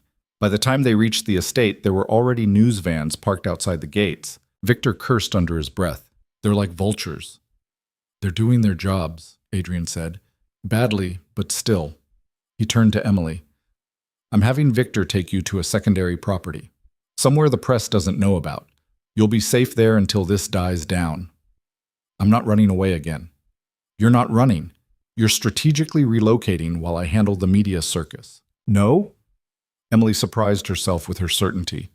I stood beside you at that press conference. I'm not hiding now like I was ashamed of it. Emily, you told me this morning that you don't abandon people under your protection. Well, I don't abandon people who protected me. We're in this together now, whether Valente likes it or not. Adrian studied her face, and Emily wondered what he saw there. Fear, probably. Stubborn determination, definitely. Maybe something else she wasn't ready to name. Together, he finally said, but on one condition. What? You let me teach you how to handle the press properly.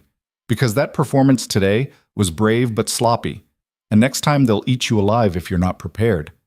Despite everything, Emily almost smiled. Deal.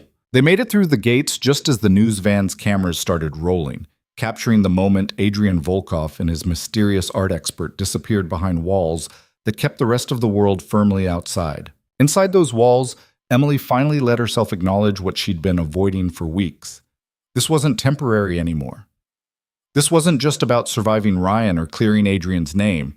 This was about choosing a side in a war she barely understood, about tying her fate to a man whose world operated by rules she'd never learned. And somewhere in all of it, it had stopped being about survival and started being about something else entirely. She just wasn't ready to admit what that something was. Not yet. Not when everything was still burning down around them. The breakthrough came from the last place Emily expected, Ryan Bennett's lawyer. It was late afternoon, 4 days after the press conference that had turned Emily's life into a media spectacle. She was in the estate's library, trying to focus on restoration catalogs while ignoring the constant buzz of her silenced phone, when Adrian appeared with an expression she couldn't quite read. Jonathan Reeves just called me, he said without preamble. Emily looked up from her work. Ryan's lawyer? Why would he call you? Because Ryan violated his restraining order again last night. Showed up at your old apartment building, tried to force his way past security. They have him on camera threatening to burn the whole place down if you didn't come talk to him. Emily's hands went cold. Is anyone hurt? No. Building security called the police before he could do anything. He's in custody now. Bail revoked. Adrian sat across from her. But that's not why Reeves called. He called because he's withdrawing as Ryan's attorney. In the middle of a case? Apparently Ryan assaulted him during a consultation this morning. Reeves was explaining that the new charges meant Ryan was likely going to prison regardless of how the stalking case played out, and Ryan didn't take it well. Adrian pulled out his phone, showed her a news article. Broke Reeves' nose. Security had to pull him off. Emily stared at the photo of Jonathan Reeves leaving a hospital, his face bruised and bandaged. He's completely lost control. That's Reeves' assessment too, which is why he called me. He thinks Ryan's going to come after you directly now that legal options are exhausted. No more restraining orders or lawyers or family intervention. Just Ryan and whatever he's planning. The fear Emily had been managing for weeks crystallized into something sharper. Where is he now? County lockup, but his uncle is trying to post bail again. Can he do that after what Ryan just did? Money talks, especially Bennett family money. Adrian's expression was grim, which is why we need to end this today. Before Ryan gets another chance. Emily met his eyes. What are you planning? The same thing I've been planning since Reeves called. I'm going to visit Ryan Bennett in jail and make him an offer he'd be stupid to refuse. What kind of offer? Adrian stood, buttoning his jacket with practiced precision. The kind that makes him disappear from your life permanently without anyone having to die. Come with me. I want you to hear what I'm going to say to him. The county jail was exactly as depressing as Emily imagined. Fluorescent lights, concrete walls, and the particular smell of too many people living in too little space. Adrian had somehow arranged a private meeting room, the kind usually reserved for lawyers and their clients. Ryan was brought in wearing an orange jumpsuit, his hands cuffed, his face showing the strain of the last few days. When he saw Emily, something flickered in his eyes. Hope, maybe, or calculation. Then he saw Adrian, and the hope died. "What is this?" Ryan demanded. "I didn't agree to talk to you." "Sit down, Mr. Bennett." Adrian's voice carried the weight of someone who expected to be obeyed. "Your lawyer abandoned you this morning, your family is reconsidering their support, and you're facing assault charges on top of everything else. I'm here to offer you a way out." Ryan remained standing. "I don't want anything from you." "Then you're stupider than I thought. Sit down." Something in Adrian's tone made Ryan comply, though his jaw stayed tight with resentment. Adrian slid a folder across the table. "These are the charges currently pending against you: stalking, assault, terroristic threats, violation of a restraining order, and as of this morning, assault on your attorney. You're looking at 5 to 7 years minimum, and that's if you get a sympathetic judge. My family has lawyers. Your family is tired of cleaning up your messes. Your uncle told you that himself before you broke Jonathan Reeves's face." Adrian opened the folder, revealing documentation Emily recognized from weeks of accumulated evidence. "But here's what interests me. You have a trust fund worth approximately $3 million, accessible when you turn 30. That's in 8 months. Ryan's expression shifted to confusion. "What does that have to do with anything?" "I'm offering you a choice. You sign over power of attorney for that trust fund to a third-party administrator I designate. That administrator will ensure the money gets invested properly, grows conservatively, and becomes available to you under very specific conditions." "What conditions?" "You plead guilty to the stalking and restraining order violations. You accept a sentence of 18 months, serve your time quietly, and when you're released, you leave Chicago permanently. Move to another state, start over with a clean slate. The trust fund will provide you an income of approximately $60,000 a year for the rest of your life, paid monthly, as long as you stay away from Illinois and have no contact with Emily Carter." Ryan stared at him. "You want me to plead guilty and leave town in exchange for my own money? I want you to accept consequences for your actions in exchange for financial security and a second chance you don't deserve." Adrian's voice was level, almost kind. "The alternative is you fight these charges, burn through your family's patience and money, probably get convicted anyway, and come out of prison broke and unemployable with Emily still living in your head rent-free. This is extortion. This is mathematics. You've proven you can't be trusted with freedom or money. I'm offering you a way to have both under supervision that keeps everyone safe." Adrian glanced at Emily. "Including you." Emily had stayed silent until now, but Ryan's eyes were on her, searching for something. Sympathy, maybe, or an opening. "You're really going to let him do this?" Ryan asked. "Control my life? Decide my future?" "You tried to burn down my apartment building," Emily said quietly. "You broke into my home with zip ties. You stalked me for months and refused to accept that I didn't want to be with you. So yes, I'm going to let him offer you a choice that means I never have to see you or think about you again." "I loved you." "No, you didn't. You loved controlling me. And when you couldn't anymore, you tried to destroy me." Emily felt years of fear and frustration crystallizing into clarity. "Love doesn't look like what you did, Ryan. It never did." Ryan's face crumpled, and for just a moment he looked like what he was. A broken man who'd confused possession with affection and couldn't understand why that distinction mattered. "What if I say no?" he finally asked.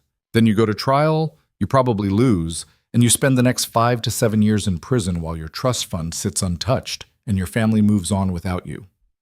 Adrian stood. "You have 24 hours to decide. After that, the offer expires and you're on your own." They left Ryan sitting in the meeting room, staring at the folder like it contained his entire future. Which, Emily supposed, it did. Outside in the parking lot, Emily finally let herself process what had just happened. Will he take it? Yes, he's angry and desperate, but he's not stupid. 18 months versus 5 to 7 years with guaranteed income waiting versus nothing? He'll take it. Adrian unlocked his car. And if he doesn't, we have enough evidence to bury him anyway. But this way is cleaner.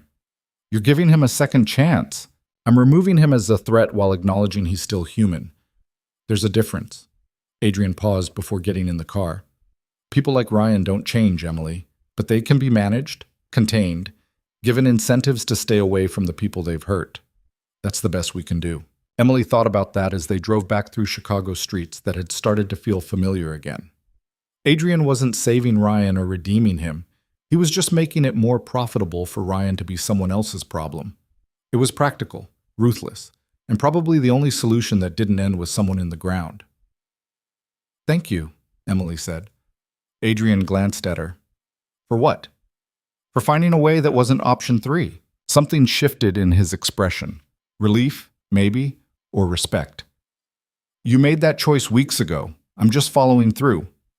The real bombshell came 2 days later, delivered by Victor with the kind of grim satisfaction that meant bad news for someone.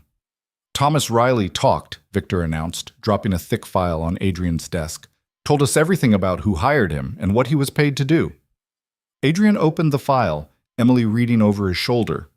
What she saw made her stomach drop. Thomas Riley had been paid $50,000 to plant evidence in Adrian's office, create false digital trails, and provide Carmine Valente's people with access to secured files. But the person who'd paid him wasn't Valente. It was Marcus Delacroix, the nervous businessman from the Velvet Room, the one whose debt Adrian had been settling the night Emily first asked for help. "Marcus?" Emily couldn't process it. "Why would he betray you?" "Because Valente approached him after our meeting and offered him a way out of his debts entirely. All Marcus had to do was help frame me for smuggling." Adrian's voice was dangerously calm. "He recruited Riley, provided the authentication documents Emily identified as fake, and coordinated with Valente's people to leak everything to the press at exactly the right moment." Victor pulled out another document. "Delacroix has been working with Valente for 6 weeks, since before the gala. They've been planning this whole thing." Emily felt the pieces clicking into place. "The painting at the gala. Valente didn't just want it for himself, he wanted you to acquire it so he could use it as evidence you were trafficking stolen art. And I walked right into it." Adrian's expression was carved from ice. "I took the bait because I was distracted protecting you and didn't see the larger trap being set." "Don't!" Emily's voice was sharp. "Don't blame this on helping me. Valente was coming after you regardless. I just gave him a convenient timeline." Adrian looked at her for a long moment. Then he nodded, some of the tension leaving his shoulders. "You're right. Valente's been planning this for months. You were just the catalyst that accelerated his schedule." "So what do we do now?" "Now we prove it. All of it. Riley's testimony, the money trail from Valente to Delacroix, the fabricated documents. We take everything to the prosecutor, and we make sure both of them face consequences." Adrian's smile was cold enough to freeze. "And then I make sure everyone in Chicago knows exactly what happens when you betray my trust." The next week moved with the kind of focused intensity Emily had come to associate with Adrian in crisis mode. Lawyers filed motions. Police conducted interviews. Forensic accountants traced money through accounts designed to hide it. And slowly, methodically, the truth emerged from under layers of deception. Marcus Delacroix had been drowning in debt, not just to the Kowalski crew Adrian had paid off, but to 3 other organizations whose patience was expiring. Carmine Valente had offered him a lifeline, helped destroy Adrian Volkov, and all debts would be forgiven, plus a bonus payment large enough to start over somewhere new. Marcus had been desperate enough to take it. The authentication documents Emily had identified as fake? Provided by one of Valente's contacts in the art world, someone with enough expertise to make them almost credible. The financial records showing suspicious transfers, created by Thomas Riley using access Marcus had given him to Adrian's systems. The tip to the press? Coordinated between Marcus and Valente to hit at exactly the moment that would cause maximum damage. It had been elegant, sophisticated, and almost successful. Almost. Emily was present when the prosecutor announced that charges against Adrian were being dropped and new charges were being filed against Marcus Delacroix and Carmine Valente. She watched Adrian's face as the announcement was made, looking for satisfaction or triumph. Instead, she saw exhaustion. That night, back at the estate after the press had been managed and the statements had been given, Adrian sat in his office with a glass of bourbon he wasn't drinking. Emily found him there, staring out the window at grounds lit by security lights. "You should be celebrating," she said. "Should I?" Adrian's voice was flat. "I trusted Marcus. I helped him when he asked. And he repaid that by trying to destroy everything I built. He was desperate. We're all desperate sometimes. That doesn't excuse betrayal." Adrian finally took a drink. "I knew Valente was dangerous. I knew he'd come after me eventually. But I didn't expect it to come from inside my own network." Emily sat across from him, and for the first time since they'd met, she felt like she was seeing past the careful control to something more vulnerable underneath. "You can't protect everyone," she said quietly. "And you can't predict every betrayal. You did everything right, Adrian. You found the truth, you proved your innocence, and you made sure the people responsible faced consequences. That's all anyone can do." Is it enough? It has to be. Because the alternative is never trusting anyone, never helping anyone, and living behind walls that keep out the threats, but also keep out everything that makes life worth living. Emily thought about her own journey, about asking a stranger for help in a desperate moment. "I trusted you when I had no reason to. You could have been another Ryan, another person who wanted to control me. But you weren't. You gave me choices and protection and the space to be myself. That matters more than you know." Adrian looked at her then, really looked at her, and Emily saw something shift in his expression. "You were supposed to be temporary, a favor to someone who needed help, nothing more." "I know. But somewhere in the last few weeks that changed." Emily's heart stuttered. "Changed how?" Adrian set down his glass and moved to stand beside her. "I've built my entire life on control, on managing every variable, anticipating every threat, never letting anyone close enough to become a vulnerability. And then you stumbled into my booth asking for help, and suddenly all those carefully constructed walls didn't seem as important." "Adrian, I'm not good at this," he continued, his voice rougher than usual. "I don't know how to be someone who cares about another person without trying to control them. I don't know how to separate protection from possession, but I want to try. With you. If you're willing to be patient while I figure it out." Emily stood, closing the distance between them. "I'm not looking for perfect. I'm looking for honest. For someone who sees me as a person, not a problem to solve or a possession to keep. Can you teach me the difference?" "I think we teach each other." Emily reached for his hand, felt him grip hers like it was anchoring him. "You taught me I'm allowed to ask for help, that needing protection doesn't make me weak. I can teach you that caring about someone doesn't mean controlling them."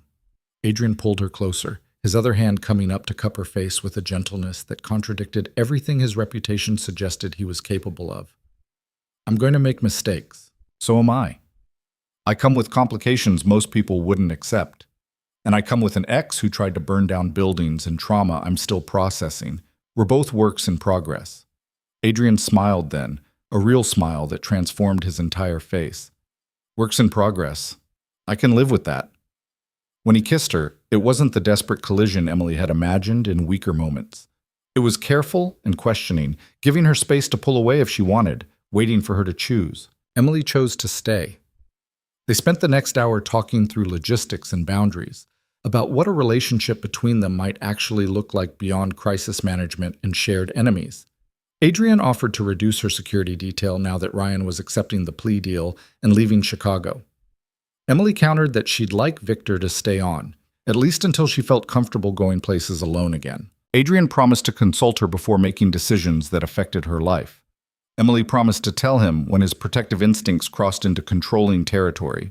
They negotiated like two people who'd learned the hard way that assumptions led to disaster, spelling out expectations and fears with the kind of honesty neither of them had practiced before. It wasn't romantic in any traditional sense, but it was real. And after weeks of manipulation and lies from too many directions, real was exactly what Emily needed.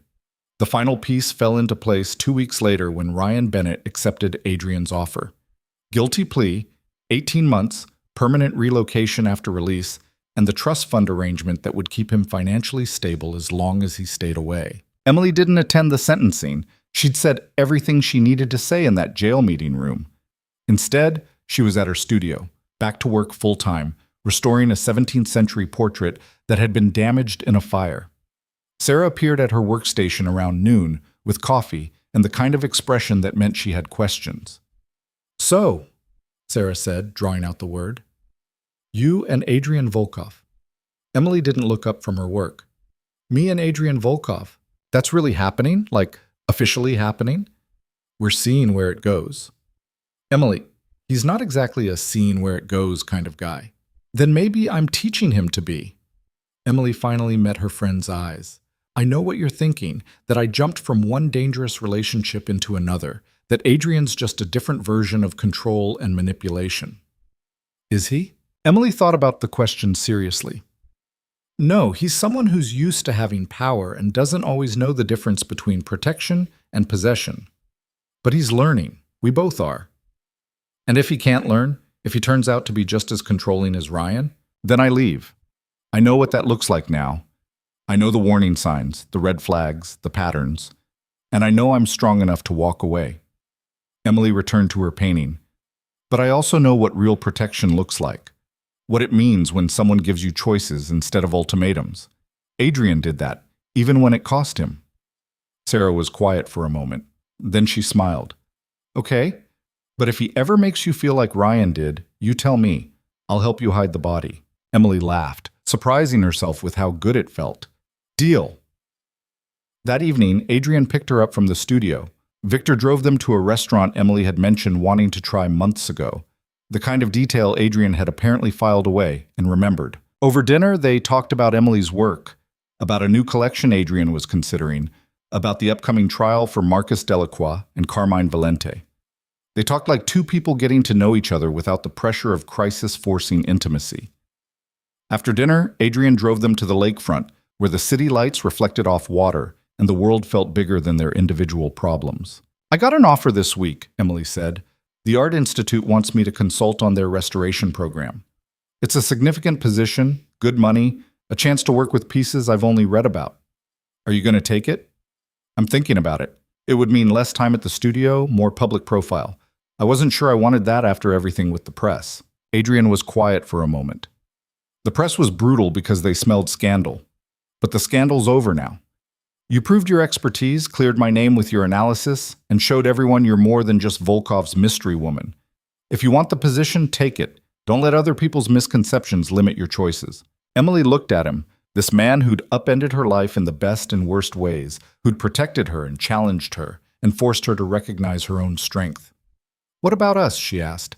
"How does this work if I'm more public, if people know we're together?" "We decide what we share and what we keep private. We set boundaries about what's acceptable and what's not.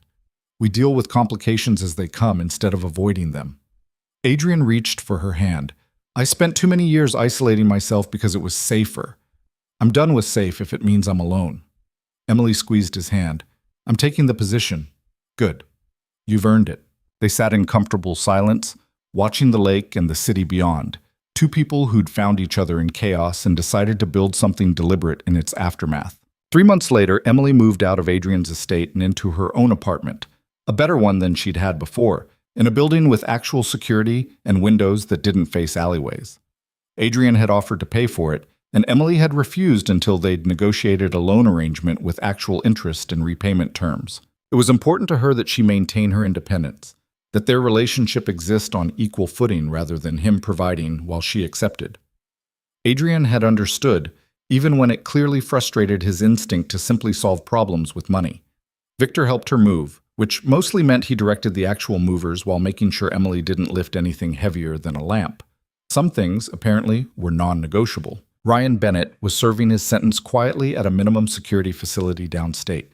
Emily received monthly updates from the administrator managing his trust fund, confirming he hadn't violated any terms of their agreement. After release, he'd be relocating to Arizona, far enough away that Emily could finally stop looking over her shoulder. Carmine Valente and Marcus Delacroix were both awaiting trial on multiple charges. Valente's organization was fracturing without his leadership, and Adrian had quietly absorbed several of his operations in ways Emily didn't ask about, and he didn't volunteer. Some parts of his world she'd accepted she would never fully understand, and that had to be okay. 6 months after that stormy night in the Velvet Room, Emily found herself back there for the first time. Adrian had suggested dinner, and she'd agreed, curious to see the place where everything had started. They sat in the same booth where she'd stumbled into his meeting, desperate and afraid, and asking a stranger for help she had no right to expect. "Do you remember what you said to me that night?" Emily asked. Adrian smiled. "I said several things. You said I was either brave or desperate. Either way, don't waste it." "And you didn't. You asked for what you needed, stood your ground when it mattered, and refused to let fear make you someone you weren't." Adrian reached across the table. "You saved yourself, Emily. I just provided resources. You provided more than that. You provided choices when I thought I didn't have any. You showed me what protection looks like when it comes from respect instead of control. And you showed me that trusting someone doesn't make me weak, that caring about someone's choices matters more than making all the choices for them." Adrian's thumb traced circles on her hand. "We're good for each other, even when it's complicated. Especially when it's complicated." The piano player began a familiar tune, the same slow, smoky melody that had been playing the night they danced. Adrian stood, extending his hand. "Dance with me?" Emily took his hand and let him guide her to the small dance floor. This time there was no fear driving them together, no desperate need for protection or escape. Just two people who'd chosen each other after seeing the worst and best of what they were capable of. "No danger this time," Emily observed. "No, just us." "Is that enough?" Adrian pulled her closer. "It's everything." They danced in the low light of the velvet room, surrounded by other people living their own complicated lives, making their own difficult choices. The city beyond the windows was still dangerous and beautiful and unforgiving. Emily had learned she was strong enough to survive it. Adrian had learned he didn't have to face it alone. Together, they'd learned that trust wasn't about perfection or promises that everything would work out. It was about choosing to show up honestly, day after day, with all your flaws and fears and complicated history. It was about finding someone who saw you clearly and chose you anyway. As the song ended and a new one began, neither of them stepped away. They stayed there on the dance floor, building something that looked like a future out of honesty and choice, and the hard-won knowledge that love, real love, was about freedom, not possession. In a city built on power and deals and carefully constructed facades, they'd created something rare. They'd created something real. And that, Emily thought, as Adrian held her close, was worth every risk she'd taken to find it.